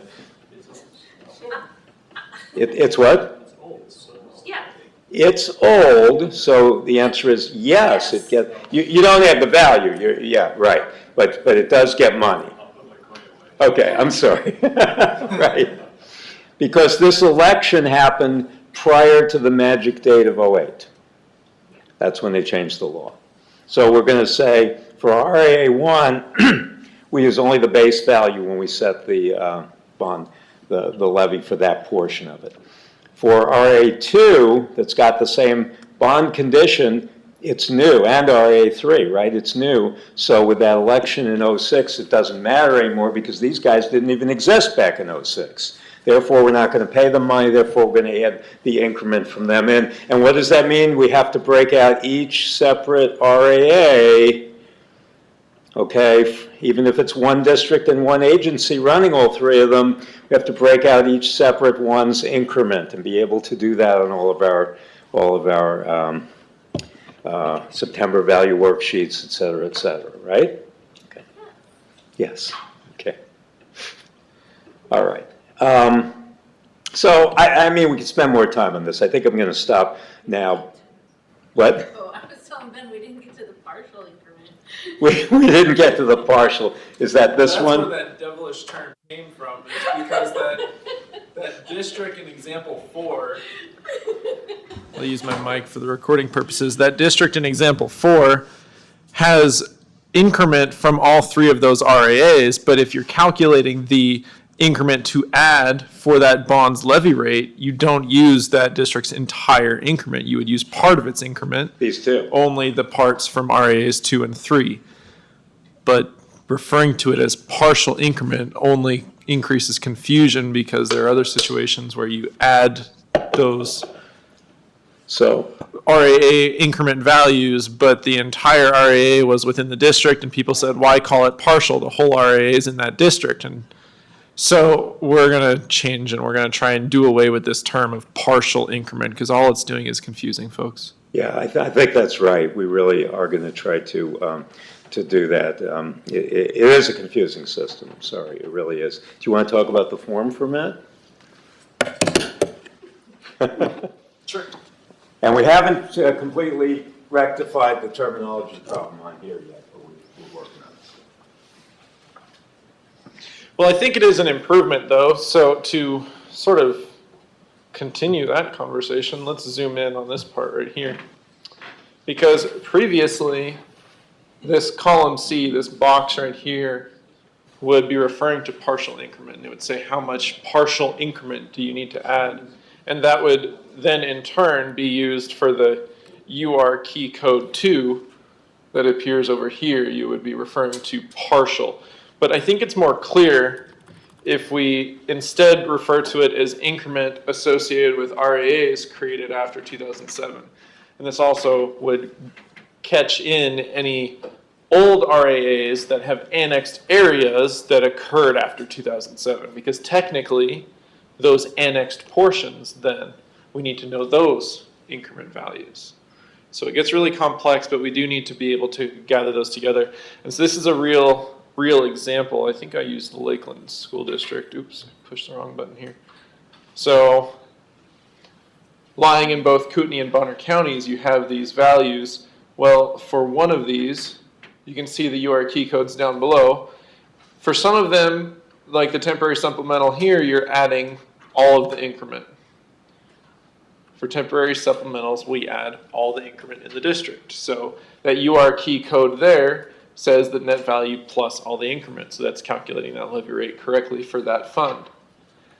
That school district also has 2 older bonds, which means we only want to be adding increment for the RAs that were created after 2007, which means we have to go figure out for all the RAs that are overlapping this school district, how much of that increment is associated with just 2007 RAs. And that gets really tricky when we have there's one of those examples where there's an old RA that annexed small portions after 2007. We need to go after those tax code areas, figure out those increment values, and make sure those are being counted in this. So it can get very tricky, but it's not that complicated for everyone. There's just a few school districts in the state that have these really tricky spots that we need to make sure we clarify. And we also had 2, in addition to that, 2 new RAAs that formed in that. That made it partial. Well, yeah, that's not as big of a deal as when old RAs, pre-2007 RAs, start annexing parcels. Right. That starts making things more complex and causing people headaches for sure. So that's the language that I think we're going to be probably moving forward with this fall, is trying to get away from the use of the word partial. It's not really clarifying that issue for anyone. And I mean, creating a good definition there is going to take work. You'll also notice, I'll zoom in a little bit, there's this little purple box right here. I have a tendency when I don't like, when I feel like I need to add a definition to something, to leave a comment in Excel. And so if you hover over that little purple thing in the corner, it'll have like a more in-depth explanation that I've written out for what I mean by that. And so that can sometimes be helpful for you if you're not sure.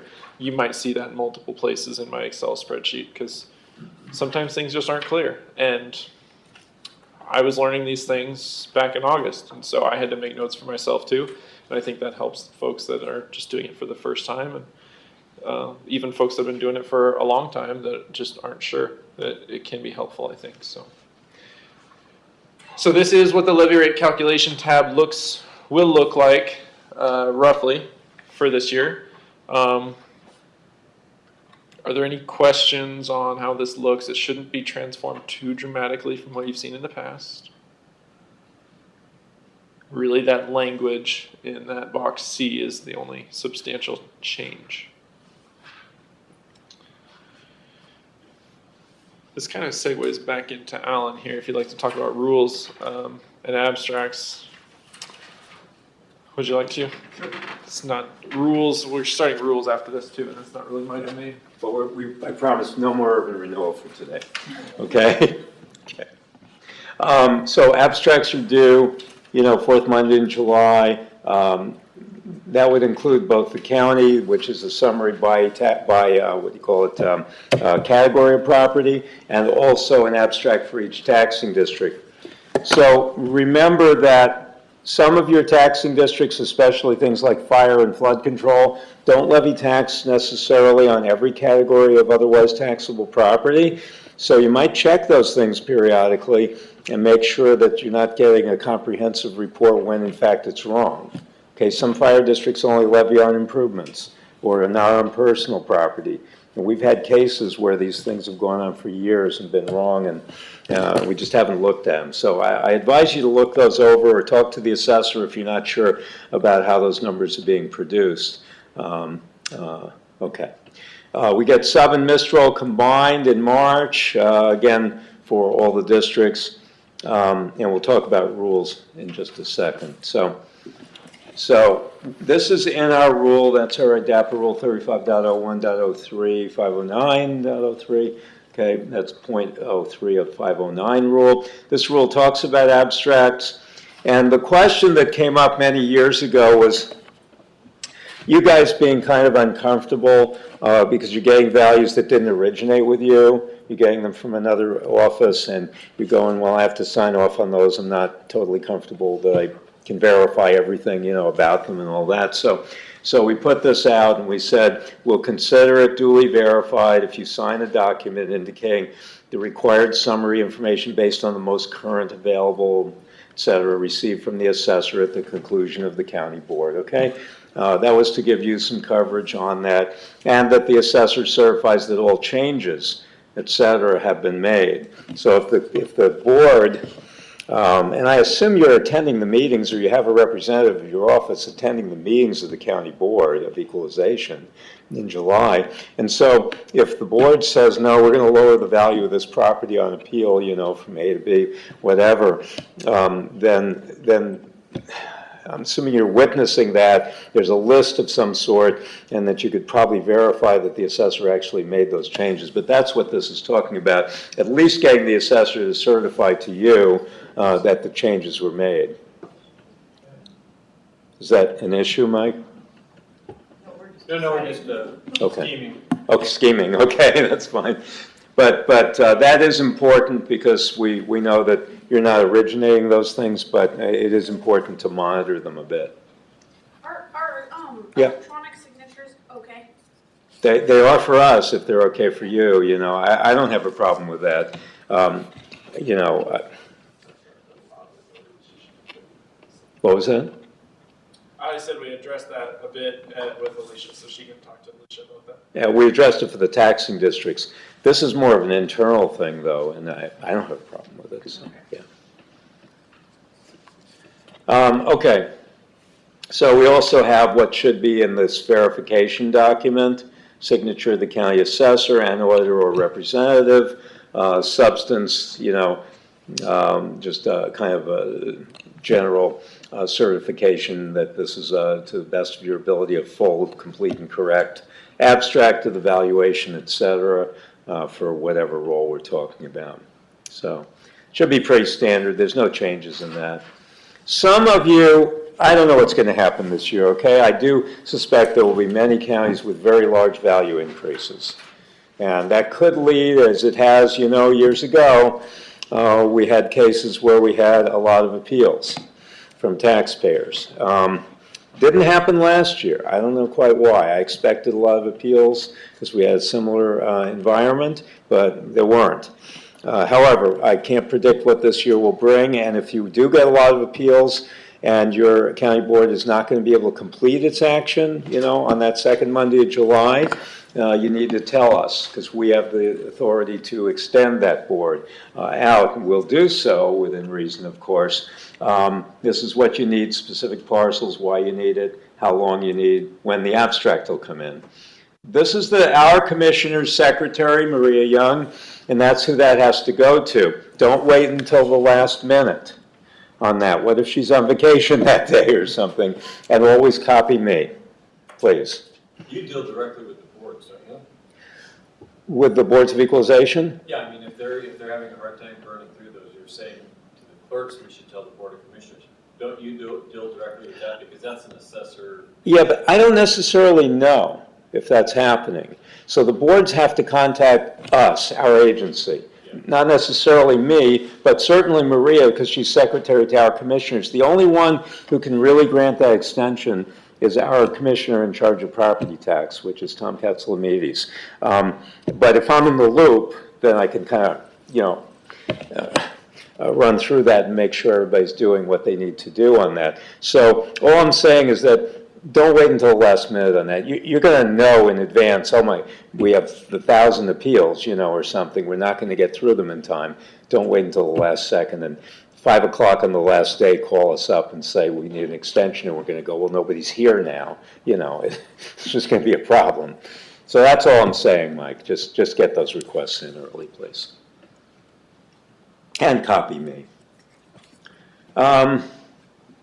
So these are what we call the A2, which the difference between that and an abstract, and I know we use terminology differently at different times, but I say the A2 is different because the abstract lists property by category. You know, category 1 is irrigated land, and category, you know, 12 is rural tract land, and so forth, right? We have all these categories.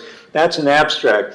An A2 lists value by summarizing all the appropriate categories into one lump sum by taxing district. So it says the city of, Coeur d'Alene has a property roll value of $10 billion and estimated sub-roll of $2 million or whatever it is, That's what's on the A2 by district, due to us by the first Monday of August. It will not include at that time the operating property because that comes out later. And we'll add that in producing the September value worksheets a little bit later. The A2B is the year-end report. Okay, that's a calendar year report. You don't really use that for setting levies, but that will have, the only difference should be it has your actual sub-roll, because you should know it at that time rather than this estimated sub-roll. Okay, so those are actual. And it will include operating property on it as well. So what do these things look like? Those are just examples of what they look like. I think for the most part, everyone here has seen these a fair number of times, so this shouldn't be a big surprise or a shock to you, except for Jeff, I guess, because Jeff isn't actually in our field. But just an example of the September values. We've seen these all before, and if you have any questions about how they work, feel free to let us know. And you notice the revenue allocation areas are shown on here as well. Annexation value, new construction value, and so on is all incorporated in this. Okay.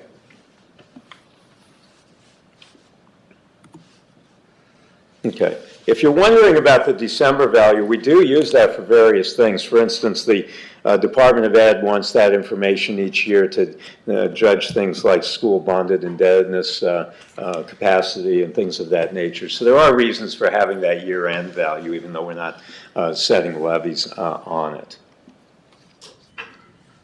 This just talks about new construction and annexation issues. And really probably more for assessors than anything else, but just for general information, don't double count when we have an annexation going on. It either gets annexation value or new construction value, and they're both at 90%, so it shouldn't matter that way. Exempt property doesn't count. Property that's exempt for a specific district doesn't count. So when we have an annexation going on, and it's a fire district that only levies on improvements, and the fire district contacts the county and says how much value is in this new area we're going to annex. Well, it's value pertaining to that fire district, right? It's not going to include the personal property if they don't levy on that or whatever. So it's important that they get the proper set. Operating property in fire districts. So let's talk about this for a minute.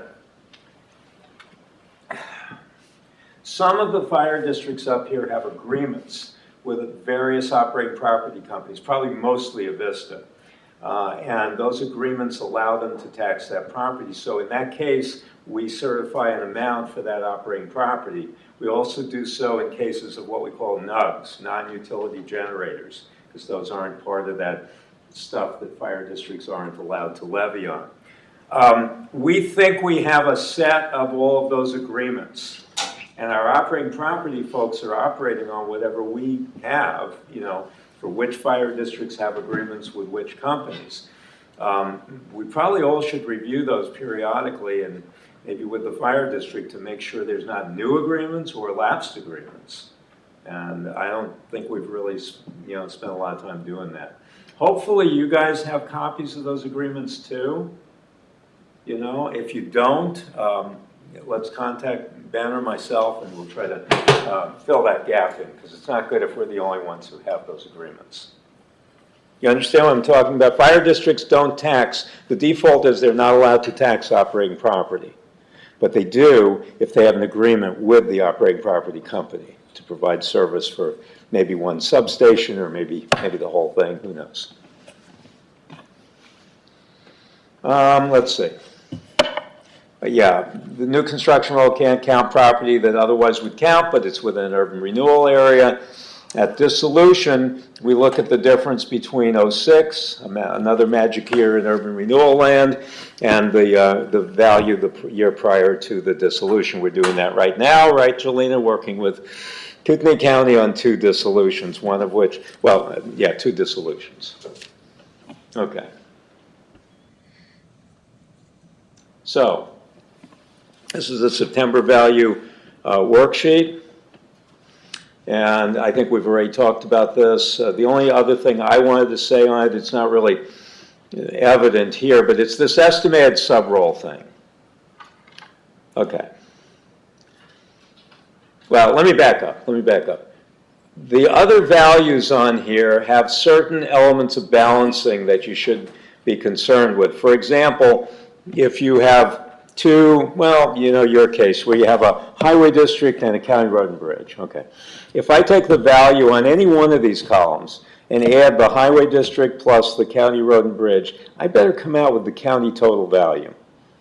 Because I think every place in your county is in one or the other. Shoshone, you're the same way on that sort of thing. So Shoshone, you have a bunch of school districts. I should be able to take every school district's value, right? Add them all up and come out to the county total. Those are some internal balancing things you should be doing on your own to catch little errors and big errors and what have you. Estimated sub-rolls are a mystery to me. I know that we're picking up a lot of things such as personal property that moves into the state late in the year and so on. I think there'll be some diminishment of that because of the new law about the exemption growing and because of transient being exempt. So with transient exempt, I think a lot of that stuff on the sub-roll was transient personal property because it's moving around. It didn't report till November. That's gone now. So I don't know what you're going to have on that. Be careful with it. Talk to your assessor. But be honest, too, and fill it in if there is some idea that, you know, of a decent estimate for it. I know it's a balancing act, and you're trying to play fair with everybody, your taxpayers and your taxing districts. If you underestimate it, they get more money. If you overestimate it, they lose money. So it's your call on that. We will, if we see a county that's been reporting it for a long time and doesn't, we'll probably generate a phone call to you and say, what's up, you know. I don't know if there's anything else on here you can think of. I had one note I wanted to bring up before you change slides here. I get this question fairly often in the fall when abstracts come to me and we assemble the September values. You'll notice the annexation value column up there. That is including operating property. So the question that comes up is, well, you have listed the annexation value and that's not what our assessor gave you. Well, that's right. We have to try to estimate how much operating property is also part of that annexation. So my value should inevitably be higher than what the assessor gave you because I'm trying to account for operating property that's also part of that annexation. Now, if my value is less than what the assessor gave you, we have a problem and we definitely need to fix that. But it's not necessarily an error when you do see that my value is higher. It's because I do need to account for operating property when I put that on this worksheet. Thank you. Can I ask a question? Of course. Yeah. Regarding the estimated sub-roll, you know, like this one shows all zeros. Yep. What is your opinion on using all zeros versus using an estimated actual value? Well, I mean, what's real in your county? What's likely?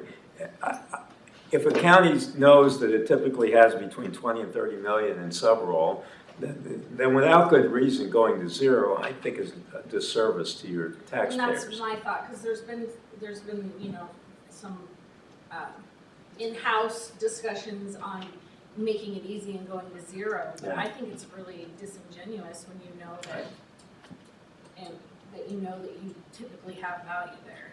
Yeah, I understand going low, being conservative on it. Right. But yeah, that's the best I can say. All right. Yeah. If anyone else wants to opine, that'd be fine, you know. Okay. Okay, this is just sort of balancing. It says all values exclude previously exempted personal property, but not this new exemption for going from 100,000 to 250. That needs to be included as if it were taxable. That's really important this year. We talked about some of these others already. I don't have anything else unless you do, Ben, to add on this. Well, one of the notes you have on there is also some districts, or some counties, I should say, have districts within them that are county-wide. There are some ambulance districts that cover the entire county.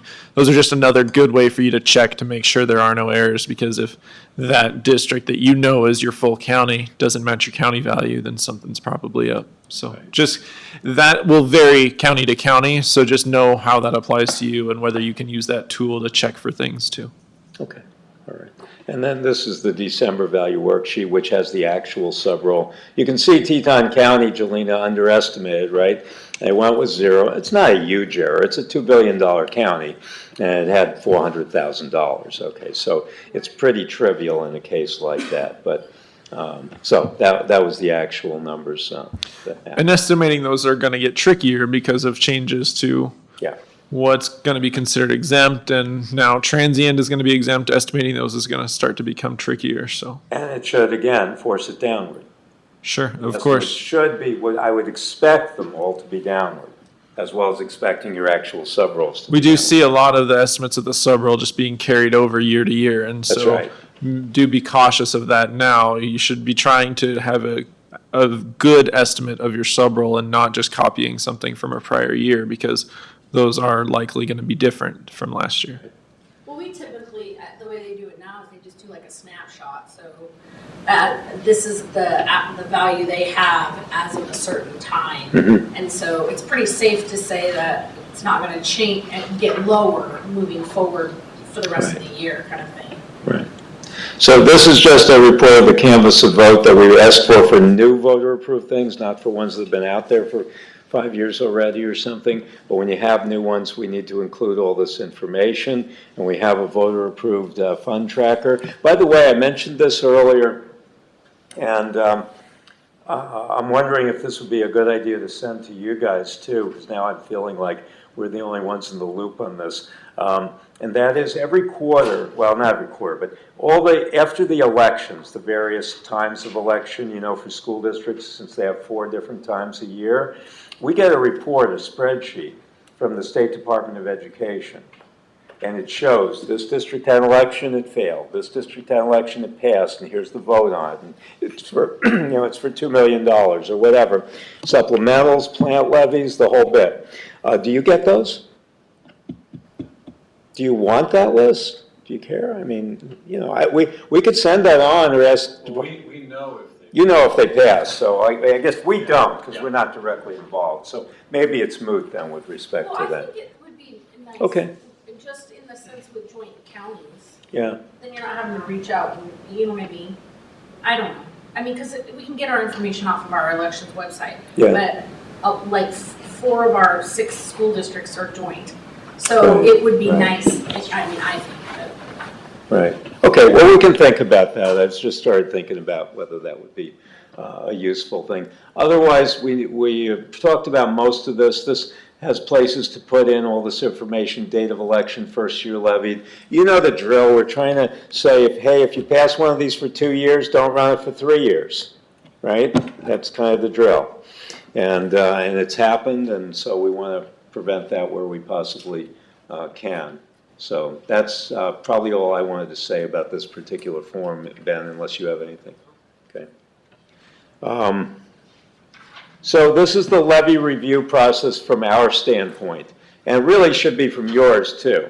We're trying to limit and identify errors. Nobody likes errors. Review the values that are being input. Check the levy rates. It's very rare, but sometimes we go over rate limits, right? And sometimes we catch them, sometimes we don't. Only these 3 school districts. Okay, Wallace, yeah, one up here, right? Where's Arbonne School District? Does anyone know? I don't even know where that one is. Okay, anyway, it's not up here then. But Wallace is, and it can levy a tuition fund, and none of the others can, so don't accept a new tuition fund from them, no matter what. Okay. When a change is made to a district's L2, it should be documented. You should do a letter from your office. If it's email, we say follow up with an official letter. I don't know, maybe that's archaic, I don't know, but that is what our instructions are out here. So we don't normally send those letters to the districts. We normally copy you and then, expect you to do that with the district itself. And this is getting us to web-based forms, which is, I'm going to turn it over to Ben.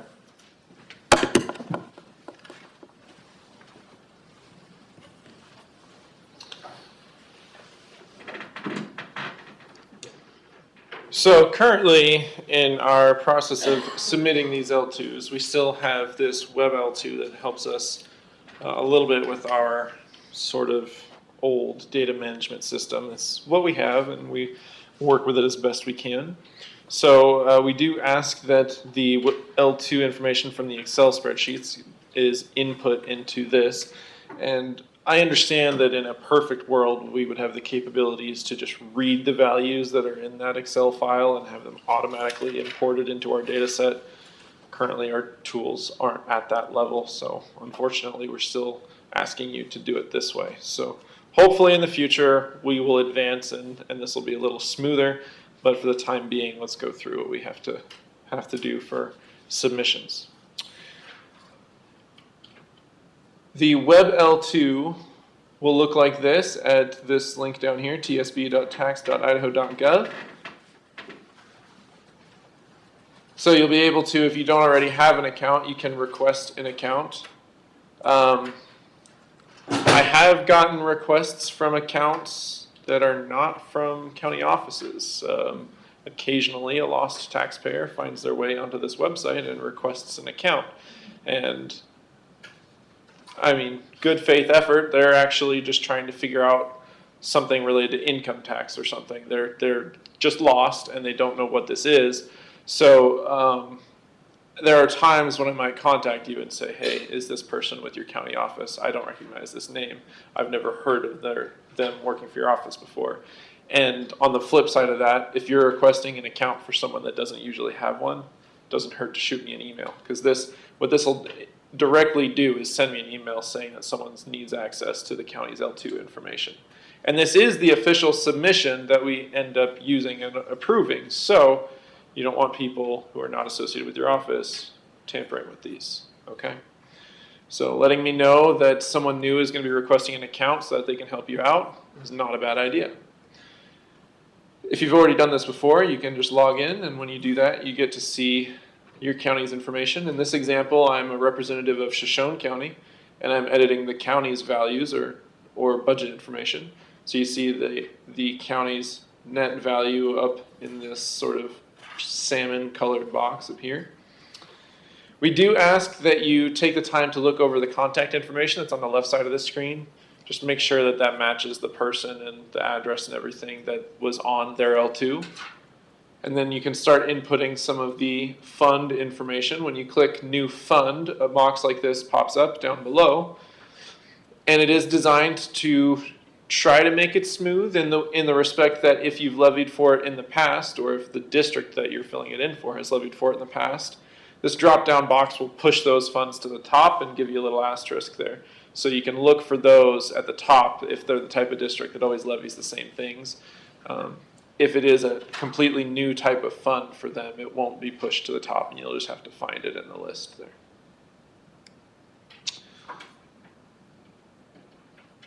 This row or column, GPSGI, I need to talk to one of my programmers about trying to get that removed. That's not something that applies anymore. That was the one-time COVID relief funds. You don't need to worry about that. I'm going to try and get that removed before you see this fall, okay? We also have a button for non-levied funds. If they have funds in their budget that do not end up needing property tax to fund them, and they get fully reduced to zero, then you can use this function.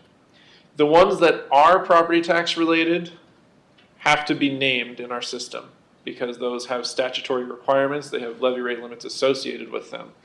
These ones that you don't end up levying, you can call them whatever you like because a lot of districts have all sorts of things. Snowmobile funds are some of the more surprising ones to me when I started. I was surprised to see funds for snowmobiles.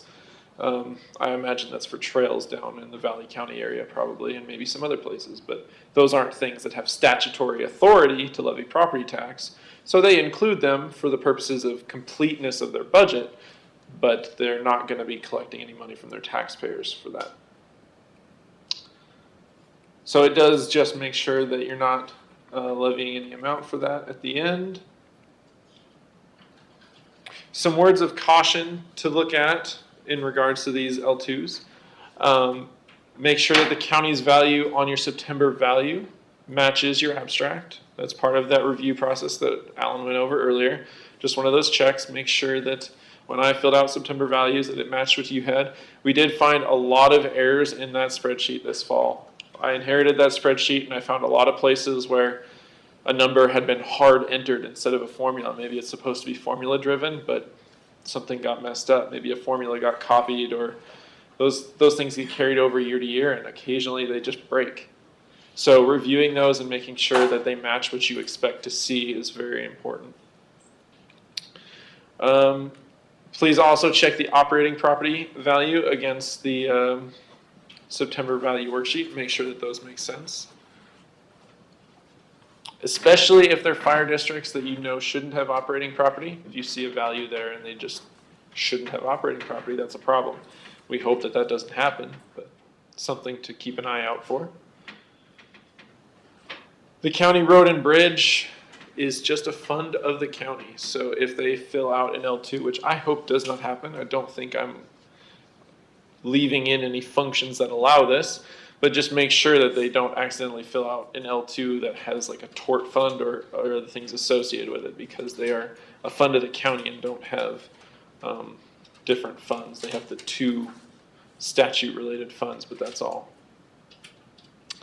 Make sure that all the replacements listed on the L2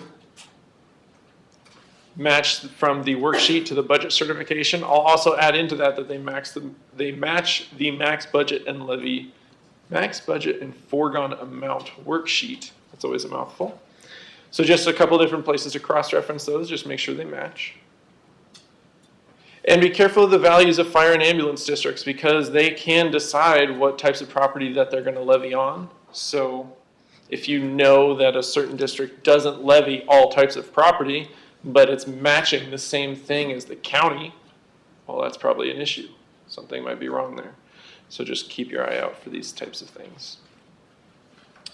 Along those same lines, flood levy infrastructure and HERD districts only levy on real property.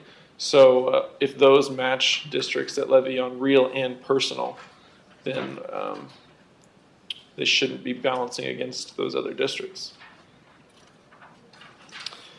We talked a bit about adding increment for setting levies. Just be careful, don't flip the coin when you set the levies for districts that have urban renewal. Be careful of watching your levy limits when you're doing the L2. It does ask that you look up the maximum levy rate, and we have the worksheet on our website that helps list those out for you. And then if it does exceed that amount that you put in the form, it'll highlight it red, but just be careful of those, please. Yeah, and that last note is what I just said, especially for the emergency fund. Yes, question, Mike? You know, levy limits and stuff like that, taxing districts that form now and lock into the high number. When we have a real estate bust and pop, they're really going to be in a bad place. That's right, because they're gonna decide to have to drop and drop and drop. Yeah, I think that's true of things like fire districts. Yeah. That's probably your most classic case of that happening. Yeah. I agree. Yeah, that'll be interesting, you know, yeah. Property values don't always go up. So with that, we have about a half an hour. We had arranged to potentially take a break at this point. Alan also asked me to demo part of our Excel spreadsheet for you folks, if you want to see how that works. We also were hoping to have a Q&A period if you have any special topics that you wanted to discuss before we leave. So I think maybe we leave it open for them. Would you like to take a break? Would you like to do a Q&A? Would you like to see the Excel spreadsheet? Let's have some input. Keep it going. Okay. Let me The see. Excel spreadsheet, I'm really excited about this. I really am. Ben's going to do a great job on this. And the counties that participate in this process as well.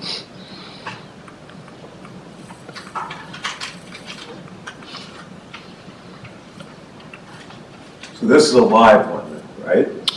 This is the version, yes, that I've been working on the last couple months. Which one was I doing? This one.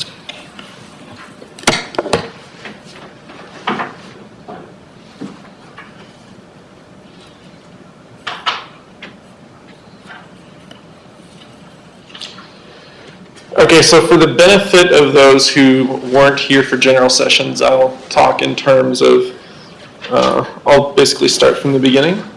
What you're looking at here is my dashboard tab. It's a new tab in the spreadsheet.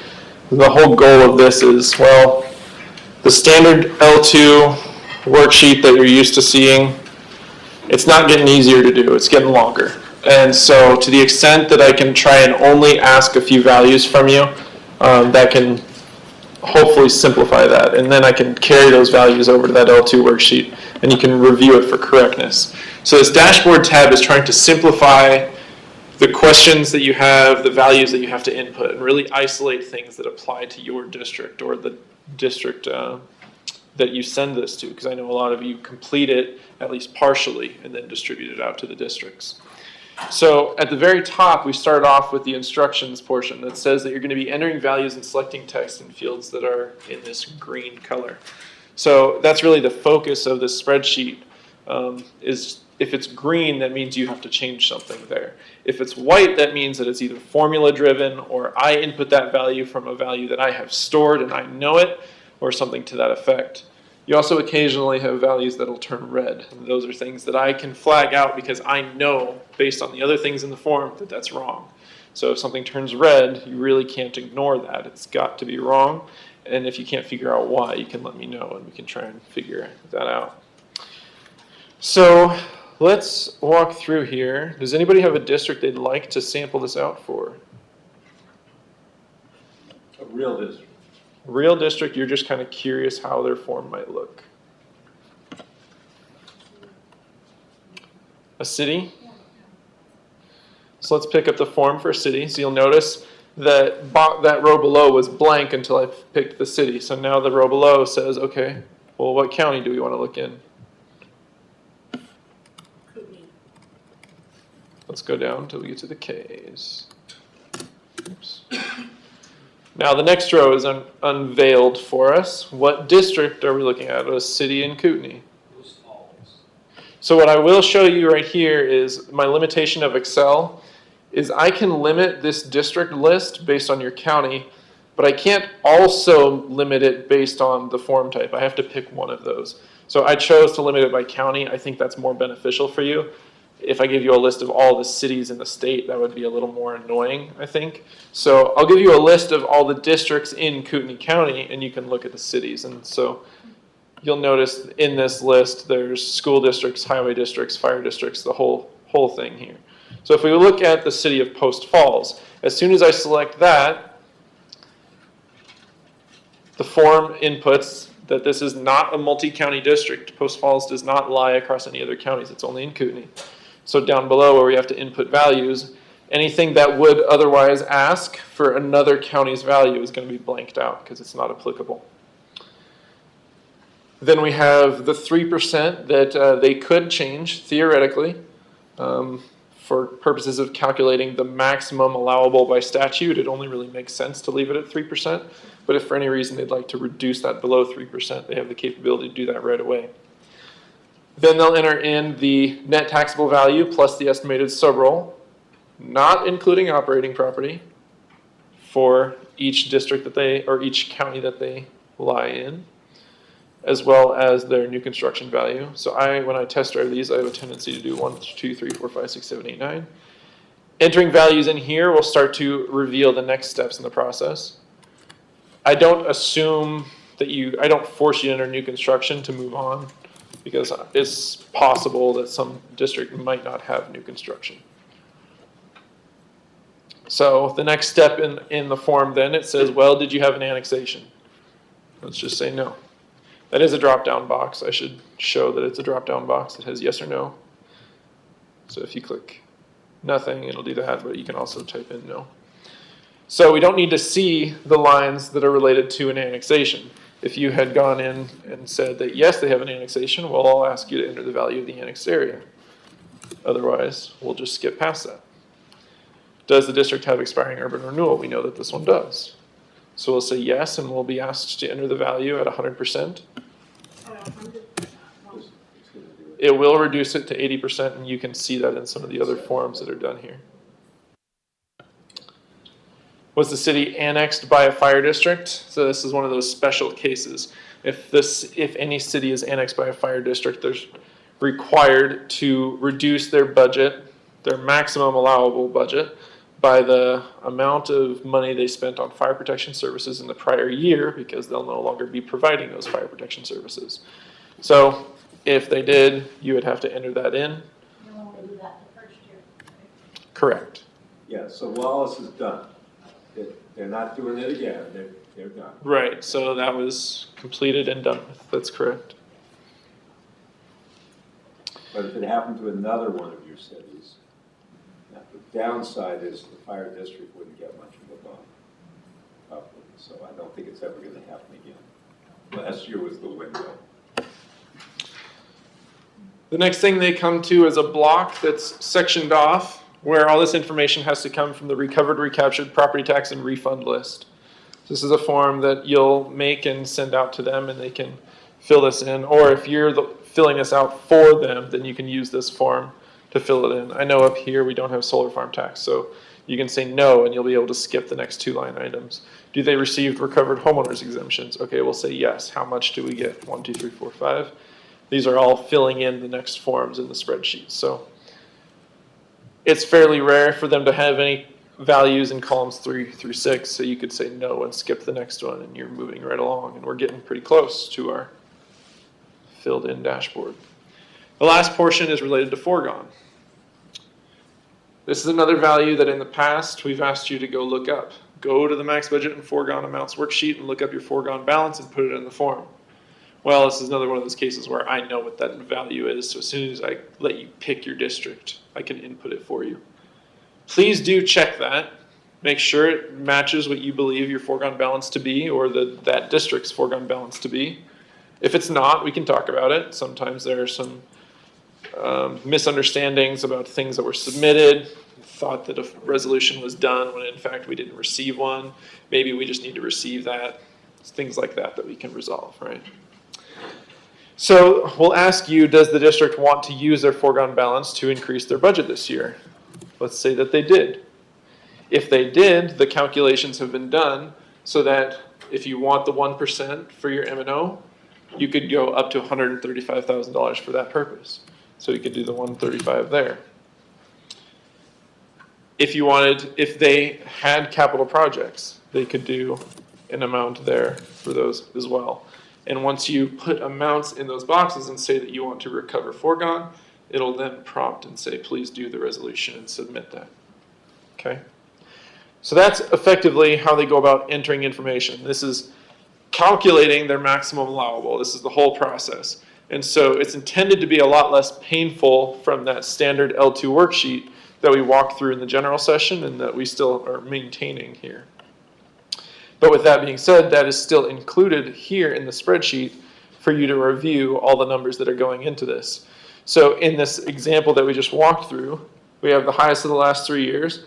Another value, by the way, that the form has input for you. You don't have to go fetch that. You notice we didn't put that in the beginning. That's something that I know that I input. Please check it. Make sure it's not something absurd and you agree with me on what your highest of the last 3 years is.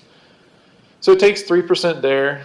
It calculates the new construction preliminary levy rate and applies that to the new construction roll value.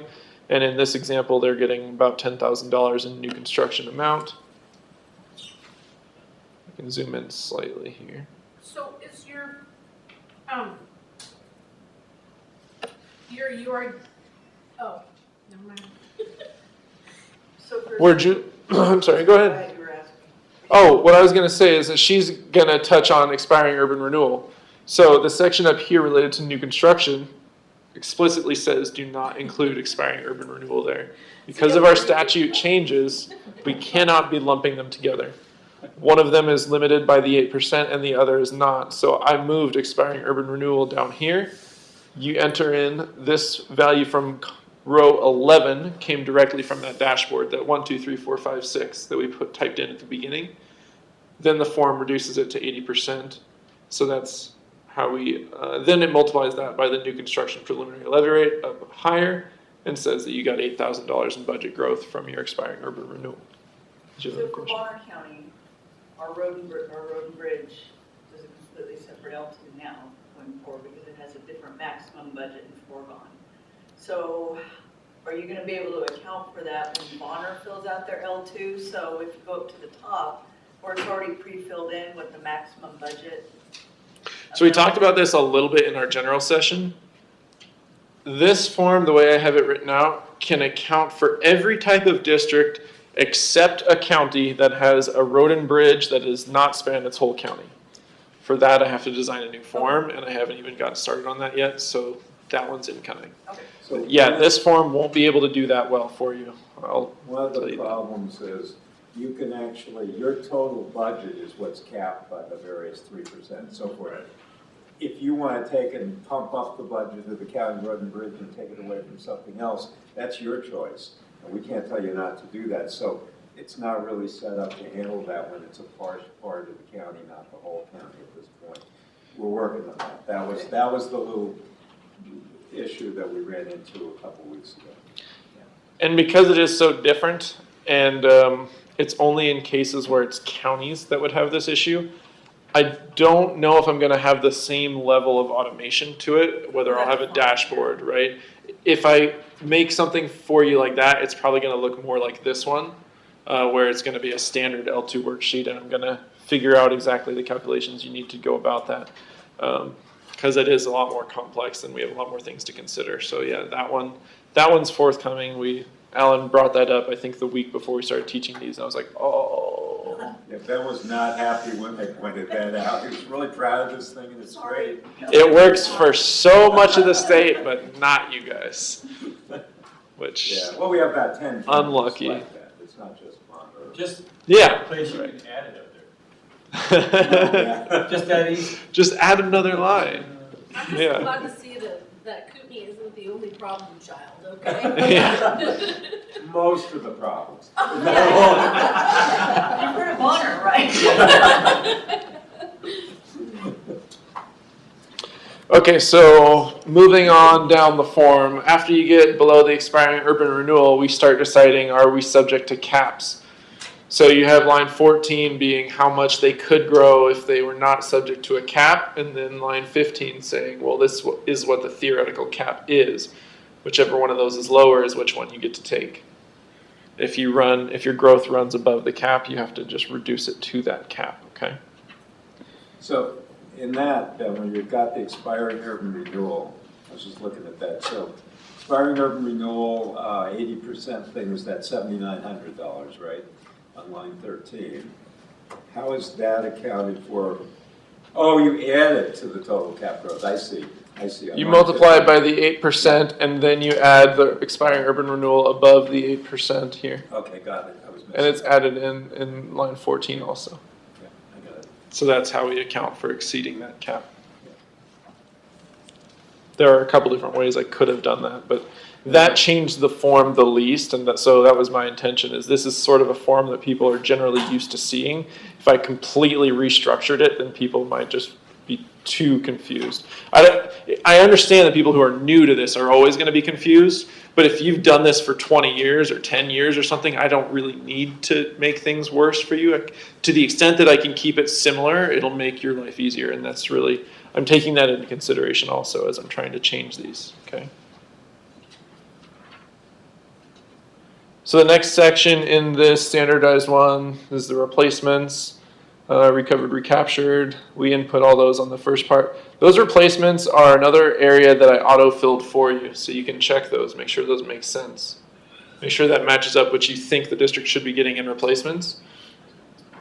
Those have been input for you. Which is really, we've had a lot of confusion about that, especially with the split between counties on joint districts and stuff. And this should really rectify that. Replacements were one of the most error-causing areas of last fall, I think. it's really easy to overlook or pull the wrong value for those. And that was one of the places we probably made the most corrections. So to the extent that we can input that and just have you check to make sure it's right, I think that'll reduce potential for errors on those. Moving on, the fire district annexation that was in the first dashboard, that's here. We didn't say that applies to us. If we have foregone, the foregone balance that was also on the dashboard tab is carried over here for you. So again, if you didn't check it on the foregone balance thing, you could check it, or on the dashboard tab, you could check it on line 24 also. It appears in the same place. And then line 25 is just saying that we said earlier that we want to recover some foregone to increase our maximum budget capacity. Lines 26 and 27 are hidden because we did not select a school district. If we had a school district, then line 28 would be hidden instead. But since we're not a school, we'll see our maximum non-exempt property tax budget, including the foregone amount on line 25. One thing, when it is a school, then it's going to tell you whether you've exceeded, whether the replacement exceeded the tort fund, and therefore it zeroes out the tort fund, something has to be taken off the other funds or not. That's what the two lines are for. On line 26 is saying that your tort fund is greater than the amount of your replacements, so you're allowed to levy a tort fund of up to this amount. But in the other scenario, line 27 says you're going to have a value in one or the other. You can't have both. 27 would be your tort fund is less than the amount of replacements that you receive, and we had some examples of that in our school session today. When that happens, your maximum allowable tort fund to be levied is 0. So you have to apply at least a certain amount of replacements towards exempt funds because your other replacements are zeroing out that tort fund. You could end up applying more replacements to your exempt funds if your tort fund isn't as big as you're allowed to, but that's how that works there.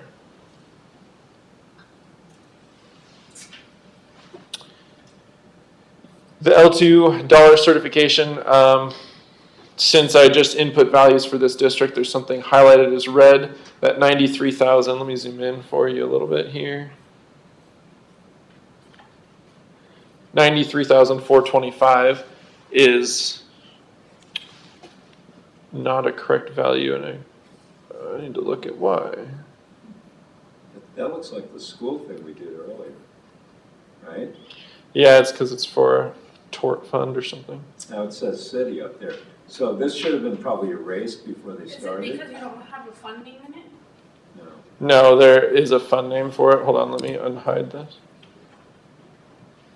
All the real rows are hidden because I was looking at this for schools, I think. But this is tort.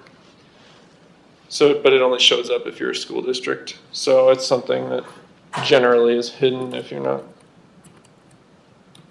So remember at the beginning we were talking about green cells and white cells. Green cells are things you do, white cells are not. So when this is distributed, this spreadsheet will be locked so that all those white ones will not be editable. But there are these formulas like this, where if it's a highway district, it'll have a certain value. Or if it's a school district, it'll have some text will appear, otherwise it'll just be hidden. And then the ones on the right are the formulas. So you could have an M&O. Should Lakeland, Yeah, we should add, that's what I was thinking too. Yeah, do Lakeland, that one's so much fun. Let's go back. With the, split county. the partial Partial. increment. What do you have to erase to start over another step? Give me a look. It'll be easier when I lock the spreadsheet to reset it like this. I'm just resetting things that I've typed in. Okay. Yeah, I guess that would have been, I don't know with my computer if that's faster, but it's another way around it. But that L2 sheet itself had those like bonds from whatever school district that was that we were looking at earlier. Did that have to be erased? Yes. Okay. You always will have to erase things because The only way for me to erase all of that for you is to install a macro in the background, and that we tested around with that, and it didn't really distribute very well. And for people who aren't very fluent in Excel, they might get really frustrated with how that worked. So I didn't want to pursue that too much more. So we selected Lakeland School District, and it knows that that's in both Kootenai and Bonner, so we can start entering some values. I love that it does that. Yeah, that's nice. See that, all, this right here is worth hiring Ben. That's right. Lakeland didn't have expiring urban renewal, I don't think. No, it doesn't. Oh, I forgot to change the form type from city, so that's, the form won't look like a school district until you change that. School. So once you change it to school, this line says that it doesn't apply because that's only for cities, and you just keep going. We don't receive solar farm tax, we keep going. Let's just say that we didn't have recovered homeowners and there's no other amounts. And since it's a school district, the bottom portion just says that foregone doesn't apply, and we just keep on rolling. So then you would also come to the standardized L2 tab and see these things here. You can see that 28 has been blanked out, not applicable to schools, and we've decided that their tort fund can levy up to $98,000 because it's greater than their replacements. And that tort fund amount was pre-filled from the maximum budget sheet. Correct. The 157,402 is a real value that I have stored for this school district. That's their highest of the last 3 years.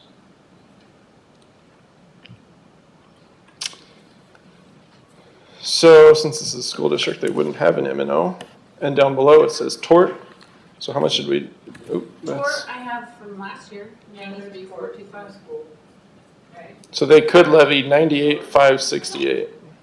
What did you say? 90 what?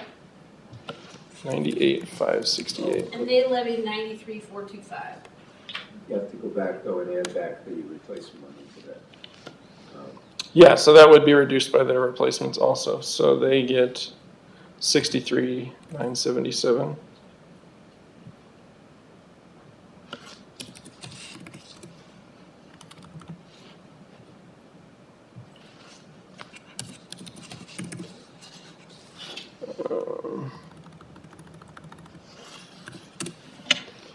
So then their total budget would be 162,545.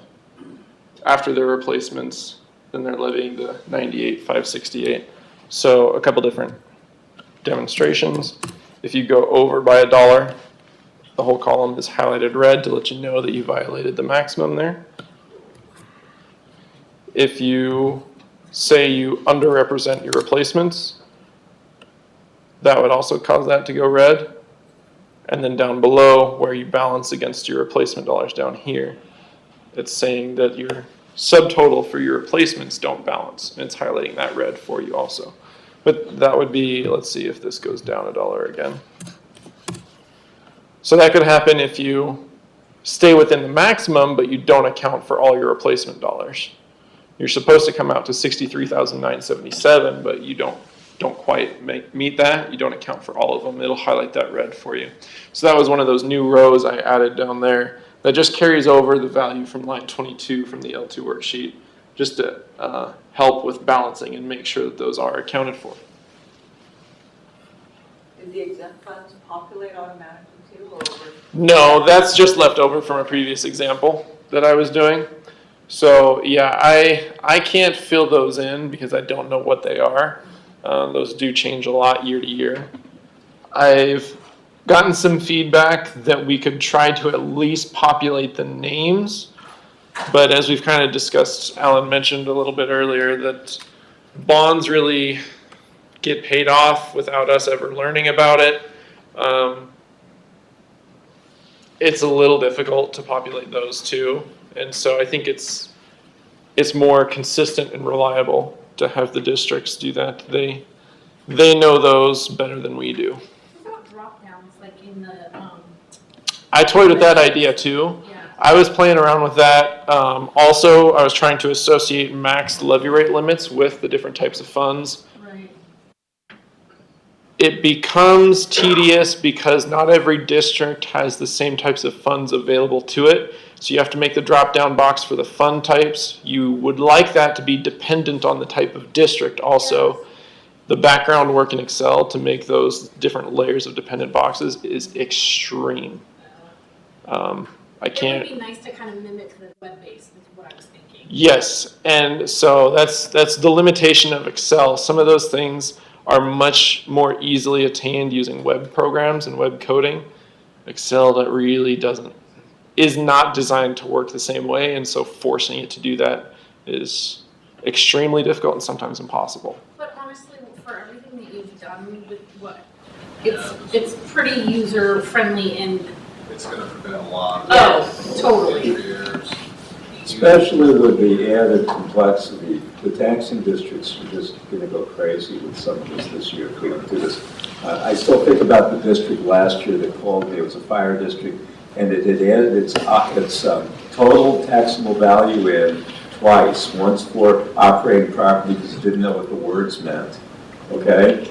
And it was like, stop, time out, no.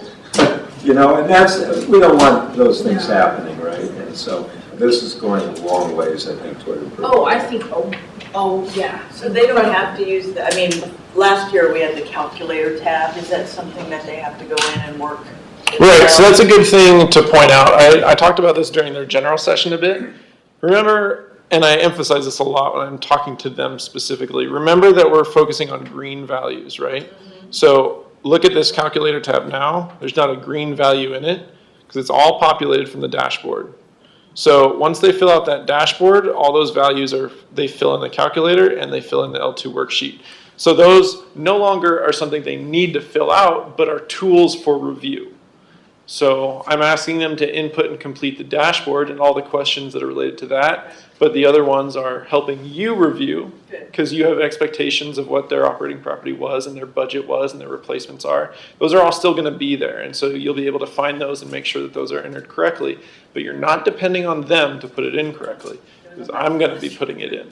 Yeah, absolutely, absolutely. They're all locked, correct? They will be locked, yes. I'm not going to password protect the spreadsheet. I don't like doing that, but I do lock it so that it's not accidentally altered. Right. They could alter it if they just wanted to go unprotect the sheet and they could manually enter something. I think that's an important function to leave in the spreadsheet. I do get calls from different county offices that sometimes people think, well, you locked this. I'm not allowed to change this, am I? Well, not necessarily. I always think you should be allowed to change it. Sometimes I mess up a formula.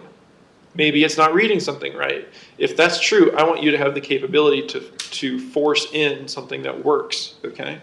So, I mean, the workarounds, if I completely locked it from you, would just be atrocious. So I'm going to leave in your ability to unlock it, but as far as accidental changes, yes, we will be protecting that for sure.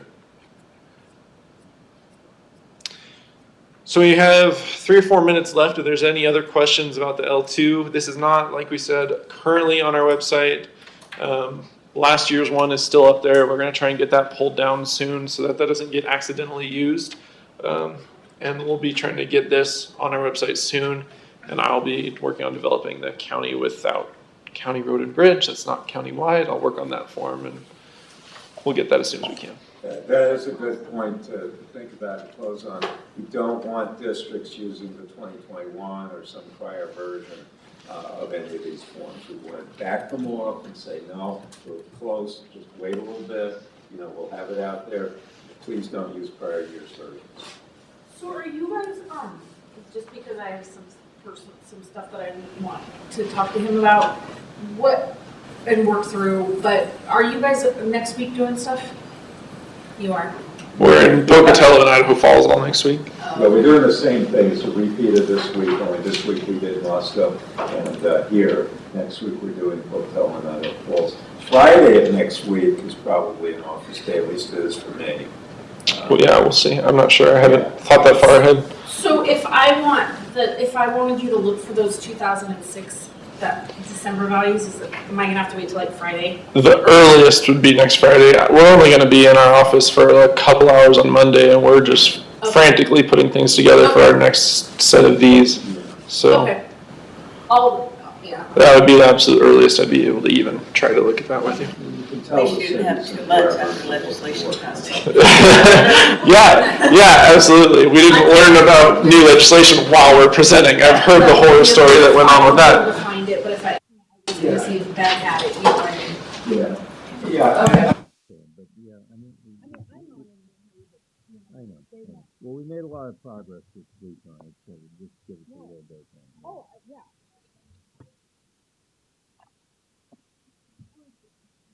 Hey, guys, thank you so much for coming.